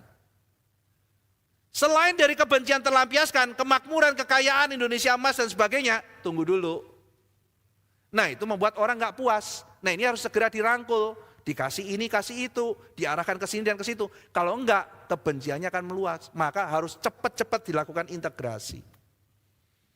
Lihat aja deh saudara, sekarang maki-makian bentar lagi nanti sudah pemerintahan masuk, nanti integrasi. Yang di bawah masih gontok-gontokan gitu kan. Jadi Elu mengatakan hati-hati, Mao Zedong membuat pendidikan politik. Dia nanti di dalam appendix buku itu menuliskan mengenai bagaimana sejarah cara Mao Zedong melakukan pendidikan politik. Dari agitasi sampai melakukan integrasinya seperti apa, dia melakukan apa. Nah saudara, kemudian juga satu hal yang dia jelaskan adalah mengenai Hitler. Hitler itu kan kobarkan kebencian saudara, bencian. Terus integrasinya, dia integrasi tapi rakyat ini masih begini saudara ya, masih mau itu. Akhirnya dia lampiaskan apa? Perang. Kita diancam gini-gini, perang. Kita diancam gini-gini, perang lagi. Akhirnya energinya dihabiskan ke situ. Nah yang menarik dalam pidato Hitler, dia menyembunyikan motifnya dan dia mengatakan kita ini peaceful, tapi negara lain mengancam kita. Sebetulnya mau nyerang itu siapa saudara gitu kan ya. Tapi ketika dia bicara sama rakyat, saya ini maunya peace. Mereka cari gara-gara. Kita sekarang tercepit nih, mau nggak mau kita harus membela diri. Nah semangat pasukan dikobarkan. Ya apa kita mau agitasi terus saudara? Dibangkitkan terus kebenciannya. Lalu kemudian dihantam satu dengan yang lain. Harap pemimpin-pemimpin kita tidak seperti itu. Nah saudara-saudara sekalian, ini adalah sedikit mengenai propaganda dan harap kita tidak terjebak. Tadi ada banyak hal yang kita bisa pelajari dan lihat pola-polanya ya, ada mirip-mirip ya, ini begini dan sebagainya. Dan harap kita bisa memilih dengan lebih jernih. Kita akan masuk tanya jawab, sebelum itu kita akan berdoa dan nanti David akan memimpin untuk persembahan. Mari kita berdoa terlebih dahulu. Bapa dalam surga, hari ini kami mempelajari mengenai bagaimana manusia menyelewengkan kata-kata seperti yang ditulis oleh Elul, kata-kata begitu elusif dan kami dalam kejatuhan kami melihat bagaimana manusia mempermainkan kata dan memanipulasi untuk kepentingan-kepentingan tertentu. Tuhan tolong kami sebagai komunitas Kristen benar-benar bisa menjadi antidot dari manipulasi kata-kata. Biarlah kami boleh menjadi satu komunitas yang menghidupi firman Tuhan, yang menyatakan kebenaran, yang bersandarkan kepada keadilan dan bukan manipulasi. Tolong kami ya Tuhan menghidupi apa yang sudah Kau katakan, sehingga kami boleh bercahaya di tengah-tengah dunia. Dalam nama Tuhan Yesus Kristus kami berdoa, amin. Ya. Silakan David mungkin pimpin.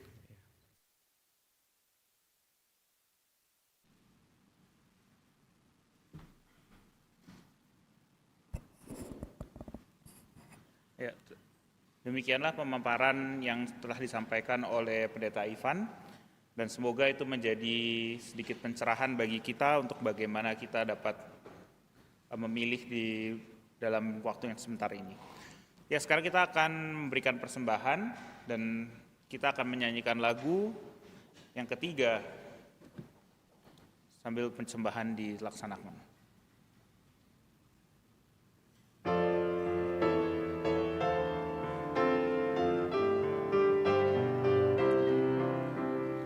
Di dalam hidup berliku-liku, banyak keluh dan kesah. Beri terangmu di tempat gelap itu, dirangkanlah yang susah. Jadikan aku saluran berkat dan pemancar terang Yesus. Jadikan aku, oh Juru Selamat, saluran berkat bagi sekalian. Baik, kedua. Undangkanlah kasih-Nya yang murni, Yesus memberi ampunan. Yakinkan orang lain lain dengan bukti hidup yang penuh iman. Jadikan aku saluran berkat dan pemancar terang Yesus. Jadikan aku, oh Juru Selamat, saluran berkat bagi sekalian. Berilah apa yang diberi padamu, kasihilah Tuhanmu. Genapkan seluruh pelayananmu, tolong yang tak berdaya. Jadikan aku saluran berkat dan pemancar terang Yesus. Jadikan aku, oh Juru Selamat, saluran berkat bagi sekalian. Doakan dipimpin oleh Bernard. Mari kita berdoa. Bapa dalam surga, kami mengucap syukur untuk kesempatan sekali lagi kami boleh mendengarkan kebenaran dan kesempatan sekali lagi kami boleh memberikan persembahan.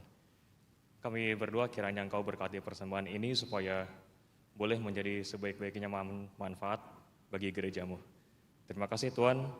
Dalam nama Yesus kami berdoa dan mengucap syukur. Amin. Amin. Jemaat dipersilakan duduk. Kita akan memasuki sesi Q&A dan perlu diperhatikan bahwa pertanyaan sudah dikumpulkan dari tadi selama sesi dan juga tidak semua pertanyaan yang ditanyakan akan dipertanyakan dan dijawab. Pertanyaan akan disortir berdasarkan jumlah upvote atau jumlah jempol dan juga berdasarkan sortir dari tim panitia. Dan jika nanti masih ada waktu dan pertanyaan yang lewat Slido sudah habis, kita akan membuka pertanyaan on the floor, tapi itu jika ada waktu. Ya, untuk selanjutnya saya persilahkan untuk Pendeta Ivan menjawab pertanyaan. Ya, kita akan mulai tanya jawab. Silakan pertanyaannya ditayangkan.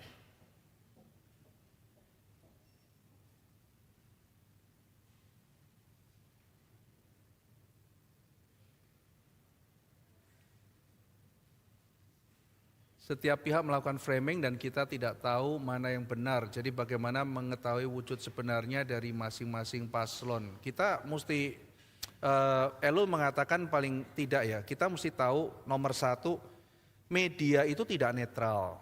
Itu yang harus kita sadari. Jadi saudara harus tahu media apa tuh memihak yang mana. Misalnya saudara mau tahu baik-baiknya paslon nomor satu, ya nontonlah Metro TV gitu ya. Itu perlu, jadi kita tahu baiknya apa gitu. Jangan kita lihat semuanya, misalnya saudara cari yang 2045 ya, atau dulu Cokro TV, ya nggak mungkin baik-baiknya paslon nomor satu gitu ya. Itu semua jelek-jeleknya. Nah kalau mau tahu jelek-jeleknya, ya misalnya paslon nomor 2 jelek-jeleknya apa ya, nonton SeaWorld atau apa gitu ya. Nah itu sudah tahu jeleknya. Tapi kalau mau tahu baiknya ya cari media yang mendukung gitu ya. Jadi kita perlu cover both side. Jadi kita mengetahui yang pertama, media itu juga tidak netral. Medianya punya siapa? Ya, nah medianya punya siapa? Dia ada komitmen untuk mendukung orang tersebut. Justru kita perlu, saudara kalau misalnya di YouTube gitu ya, saudara dengerin yang satu aja. Nanti yang keluar tuh cuman yang sama saudara misalnya suka aja. Misalnya saudara pendukung Jokowi, nanti akan keluar yang Jokowi. Tapi nanti misalnya saudara nonton yang anti gitu ya, nanti kan keluar yang anti. Jadi itu kita perlu dua-dua untuk melihat dan saudara perlu mempertimbangkan. Kita untuk tahu sebenar-benarnya susah ya, kita kan nggak kenal orangnya gitu. Tapi paling tidak kita mesti melihat juga misalnya apakah isu yang diangkat itu relevan apa enggak. Misalnya kayak begini saudara, orangnya pemarah misalnya kayak begitu, itu kan hal-hal yang bisa di blow up juga kan. Terus akhirnya kalau kita punya jadi presiden yang sukanya pemarah gimana? Dulu banyak orang puas sama Pak Ahok loh, padahal dia kerjanya marah-marah terus gitu, misalnya kayak begitu. Jadi kan kadang-kadang kita juga bukan masalah marahnya kan, masalah apanya gitu. Jadi ya boleh kita mengajukan itu jadi salah satu pertimbangan kita juga, tapi enggak tentu juga gitu. Misalnya kalau dibilang marah-marah pasti nggak bisa kerja, enggak tentu juga gitu ya. Jadi kita mesti melihat kadang-kadang itu ada framing juga dari pihak lawan yang apa sehingga kita bisa lebih melihat lebih berimbang. Jadi kita harus cover both side, lalu kemudian juga mempelajari. Nah, misalnya ya, akademisi itu sangat senang sekali kalau misalnya tolong dong itu visi misinya itu dikasih tuh loh ke kita, programmu tuh apa gitu loh. Jadi kita tuh pengen dengar detail gitu. Iya, itu untuk akademisi. Masalahnya dalam teori propaganda itu emosi. Saudara coba perhatikan, kenapa joget lebih penting dari argumen? Loh, kalau kita lihat dari sisi akademisi, kita kan pasti mengatakan, ini mah enggak ada mutunya. Jangan salah loh saudara. Kalau dari segi teori propaganda, sentuh emosinya. Iya kan? Jadi gimmick-gimmick, kenapa, udah tahu kan itu gimmick, kenapa bikin gimmick terus gitu? Karena itu di TikTok gampang gitu ya. Di TikTok enggak mungkin program greenflation, begini. Enggak mungkin, saudara, susah gitu. Ya. Kalau orang melakukan satu gimmick tertentu lebih orang ingat, lalu dibicarakan oleh orang dan sebagainya, ya kan? Jadi kita perlu melihat juga apa? Selain itu, ya kira-kira ini nanti seperti apa? Memang enggak bisa dimunculkan karena pendengar kita katanya sih yang intelektual cuman berapa ya? Cuman berapa belas persen atau cuman di bawah 10%. Cover yang jadi debat dilihat nasional seluruh Indonesia. Maka itu sebabnya selain argumen kan mereka banyak juga untuk melakukan hal-hal yang sifatnya lebih emosional. Nah saudara-saudara sekalian, kalau kita melihat ya belum ada loh paslon yang mengatakan misalnya yang address isunya kayak begini misalnya. Waduh ini masalah hak asasi manusia nih gitu ya. Terus itu kan biasa yang dituduh kan paslon 2 gitu ya, kamu melanggar atau apa. Harusnya dia kalau ngomong gini, nanti kalau saya jadi presiden kita usut tuntas. Kalau memang saya terbukti, saya akan ditangkap. Kalau tidak, biar seluruh dunia tahu. Itu kan orang lagi, oh ya ada komitmen jelas. Atau paslon nomor 3 atau nomor 1 mengatakan, kalau saya nanti jadi ini, saya usut tuntas, bikin tim sampai ketemu. Bongkar kalau perlu pengadilan internasional. Nah itu kan orang puas saudara ya. Tapi belum ada, kenapa ya? Karena mungkin ada isu-isu hal tertentu yang nggak bisa dibongkar dan itu menyangkut banyak orang begitu kan ya. Kita kan tahu ada 3 nama jenderal yang muncul di situ gitu kan ya, di dalam media kita bisa baca. Jadi sulit ya untuk detail misalnya nanti kalau saya jadi ini saya akan bongkar. Karena itu menyangkut yaitu tadi integrasi itu saudara. Setelah agitasi itu integrasi, gimana mau ditangkepin nanti jadi bolo kok gitu. Iya kan. Dan jangan lupa saudara-saudara sekalian, meskipun kita bicara politik, ini tidak purely politik saudara. Yang namanya negara kan rumit saudara ya. Dan kalau kita bicara di zaman Elu saudara, dia tuh ngomongin sesuatu yang nggak terjadi di zaman kita. Zaman Elu dia bilang gini, politik itu masuk ke setiap aspek kehidupan. Semua hidup ini dipolitisasi, kata Elul begitu. Sehingga apapun itu baunya politik. Tapi kita hidup di zaman di mana ekonomi, khususnya neoliberalisme, masuk ke semuanya. Jadi bukan politik, saudara. Jadi ekonomi itu mewarnai semuanya. Gereja kalau tidak hati-hati bisa kemasukan kemasukan ekonomi. Elul bilang begini misalnya, apapun kau pakai bahasa politik sekarang, bahasa politik dipakai di pendidikan. Bahasa politik dipakai di ekonomi, bahasa politik dipakai di dalam agama. Sekarang saudara-saudara sekalian, bahasa apa yang dipakai? Bahasa ekonomi kan? Pendeta dibilang sales, jemaat dibilang customer, persembahan dibilang omset, kan kurang ajar itu. Nah penggunaan kalimat-kalimat itu tabu saudara. Kita sebagai orang Kristen sebaiknya tidak menggunakan istilah-istilah itu. Tetapi bagi beberapa orang, rumah sakit misalnya, udah biasa kan ngomong omset kita gimana? Rumah sakit udah biasa. Zaman dulu saudara, rumah sakit ngomong gitu tabu. Itu kayak ngomongin gereja, omset kita sebulan berapa. Itu kan jemaat pasti jelek begitu kan ya. Apa yang kau bicarakan, omset gereja gitu kan ya. Jangan pakai istilah itu. Lu biasa semua orang bisa. Ya itu gereja tidak boleh pakai istilah itu. Tidak boleh masuk istilah. Dulu orang juga gitu, rumah sakit kok omset. Sekarang kan biasa saudara. Kemarin ada orang yang cerita, Pak Ivan tolong saya butuh advice. Saya mau bisnis sekolah. Biasa kan orang zaman sekarang bilang, sekolah itu bisnis gitu. Itu nanti sebentar lagi saudara. Jadi kan dulu kan sekolah, gereja sama rumah sakit, serta politik, serta hukum. Itu nggak boleh kemasukan uang. Karena kalau hukum kemasukan uang bahaya sekali. Rumah sakit kemasukan uang, lalu kemudian gereja pakai bahasa uang, lalu kemudian politik pakai bahasa uang, sangat bahaya sekali. Tapi sekarang kan neoliberalisme, semuanya bicara uang saudara. Jadi ngomongin omset kita apa segala macam, saya berusaha sekuat tenaga tidak memasukkan itu, ada alasannya saudara. Bahasa mengenai customer, masalah omset atau apa, kenapa tidak mau pakai itu?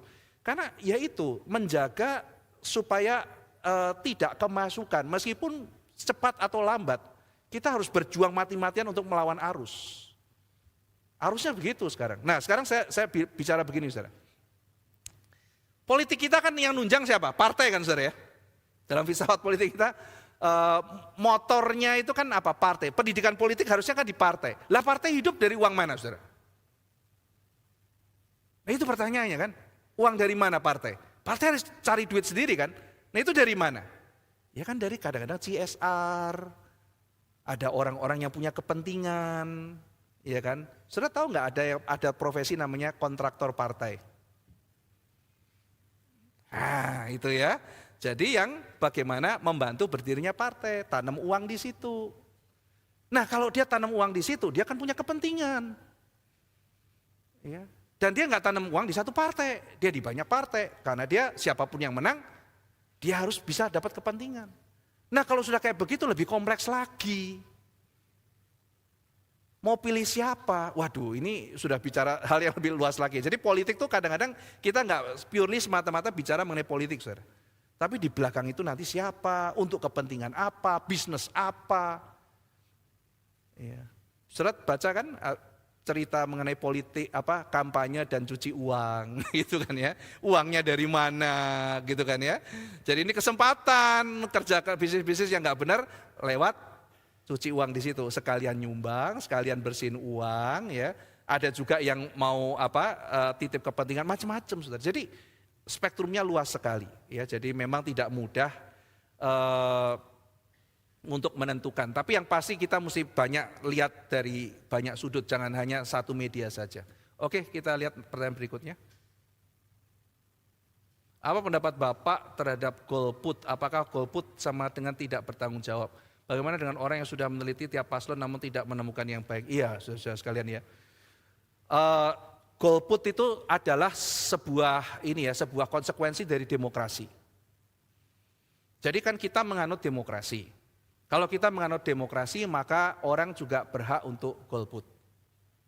Iya kan? Tapi gini loh saudara, coba kita pikir. Kalau semua golput demokrasi jalan nggak ya? Demokrasi kan mengasumsikan ada yang pilih. Kalau kita setuju golput, dan kita universalkan itu dan semua golput, akhirnya kita kembali ke tiran dong nanti. Siapa yang pilih kalau begitu? Saya nggak mau pilih, tapi orang lain juga bilang, gue juga nggak mau pilih. Terus saya juga bilang, saya juga nggak mau pilih. Akhirnya semua nggak ada yang milih. Terus bertiga kong kali kong, jadi siapa nih gitu ya? Kita sweet yuk atau gimana gitu?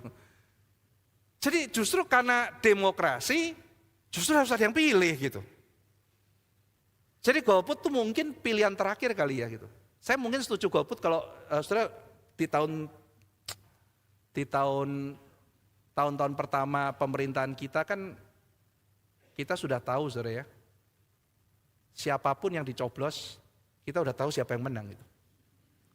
Bahkan sebelum pemilu kita tahu siapa yang menang gitu. Mungkin di saat itu ya golput itu ya nggak masalah karena memang gak ada demokrasinya gitu. Ya saudara nggak pilih juga pasti keluar itu kok yang menang kok gitu kan. Ya logis kan kalau golput itu. Tapi sekarang suara kita menentukan gitu. Jadi ya saya tidak mengatakan golput itu dosa atau maksudnya terkutuklah engkau, bukan begitu gitu ya. Cuma maksudnya ya kesadaran kita kalau semua golput justru demokrasi gak jalan, itu nomor satu.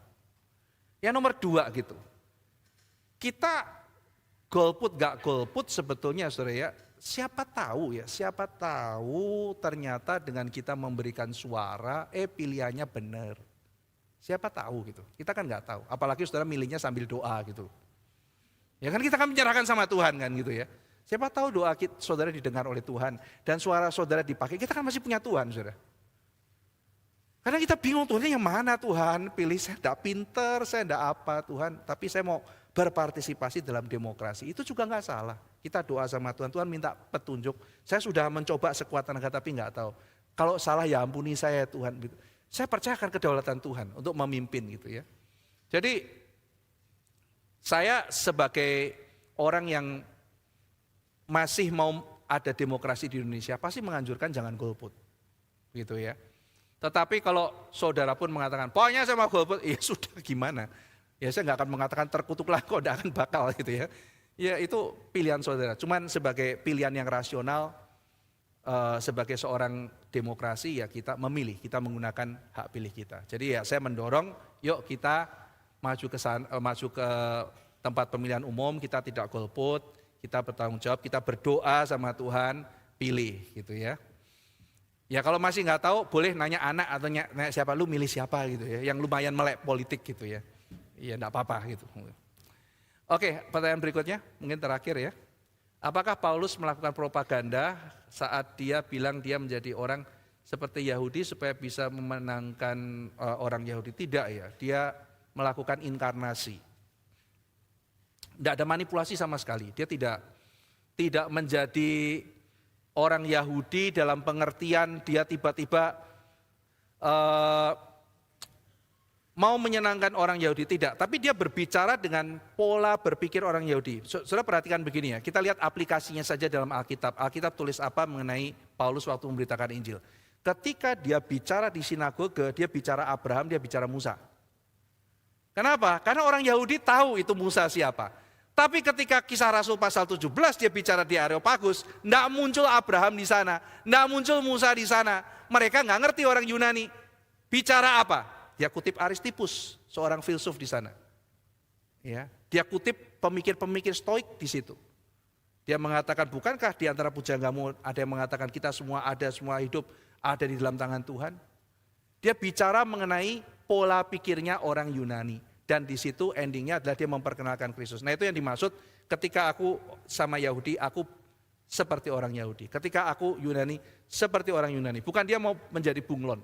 Tapi sama seperti saudara kalau ketemu orang Jawa, memberitakan Injil sama orang Jawa. Iya kan?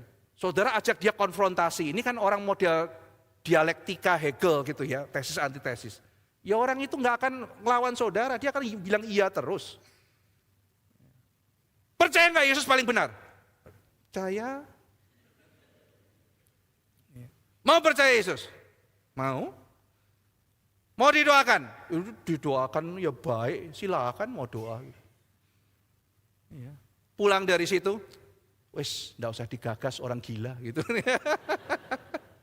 Itu orang Jawa begitu. Saudara, ya mesti pakai caranya orang Jawa. Datang ke situ. Pak, tahu Ratu Adil enggak? Oh, Ratu Adil tahu. Ya. Air sejati tahu enggak? Ya, mutiara air sejati itu yang Bima sampai nyelam untuk mendapatkan itu. Tahu. Tahu enggak Pak, Ratu Adil sudah keluar. Loh, mana Ratu Adil keluar? Ada nih, baca di Alkitab. Loh iya, Mesias nih, Ratu Adil. Tahu enggak Pak, air suci itu apa? Nih baca, loh akulah air kehidupan. Apa yang kita harapkan, apa yang kita cari, Tuhan Yesus datang menggenapi. Oh, saya tidak tahu ya. Manunggaling kawula Gusti. Nih baca Pak di sini. Bapak di dalam aku dalam Bapak. Loh ini manunggaling kawula Gusti. Iya, tapi ini beda sama yang kita mengerti. Kalau manunggaling kawula Gusti, kitanya lebur, kitanya hilang. Kalau di sini saya masih dipanggil seperti nama saya. Nah, jadi itu kan berpikir seperti mereka berpikir. Saya ketemu sama orang Buddhis, lalu bicara mengenai darah Yesus, domba Allah menyucikan kau. Orang itu pikir, darah domba, Yesus dibilang domba, kurang ajar banget dia gitu. Masa sama Tuhannya sendiri domba-dombain. Sudah gitu darah, saya pernah dikasih pertanyaan begini, Pak, tadi Bapak bilang sama murid saya bukan orang Kristen, Pak, Bapak bilang darah menyucikan dosa. Baju putih kalau dicuci pakai darah, tambah merah loh Pak, kok bisa menyucikan, maksudnya gimana, saya nggak ngerti gitu. Ya kan, jadi ya dia kan bukan orang Kristen, cara berpikirnya berbeda gitu. Ya saya mesti jelasin, iya, kamu tahu namanya cuci darah, ya racun-racun dalam tubuh dibersihkan. Kamu salah pilih analogi gitu kan. Nah, terus mesti dijelasin dengan cara berpikir mereka. Selamat kok masuk surga. Maksudnya apa gitu? Kok percaya Yesus masuk surga? Terus perbuatan baik di mana? Ya ada orang yang lelah dengan perbuatan baik. Kenapa percaya? Nah, jadi saya jadi orang Yahudi, berpikir seperti orang Yahudi, saya mencoba memahami dia berpikir seperti apa yang menjadi keresahan dia, kegelisahan dia. Nah, disitulah Allah akan menjumpai dia di dalam konteksnya dia. Ya, orang sedang bergumul dengan masalah pasangan hidup. Kita bicara mengenai Tuhan memberikan kelimpahan ekonomi, kan nggak nyambung saudara gitu.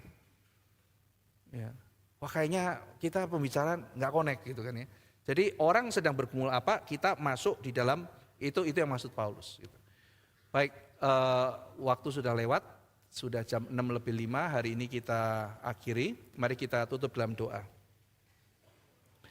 Bapa dalam surga, hari ini kami membicarakan mengenai propaganda, satu tema yang sudah diungkap oleh banyak ahli dari tahun 20 sampai kemudian Elul pada tahun 60 mengangkat hal ini, dan ketika kami belajar dari sejarah apa yang pernah dilakukan oleh orang-orang yang berani melakukan propaganda, kami mendapat bijaksana.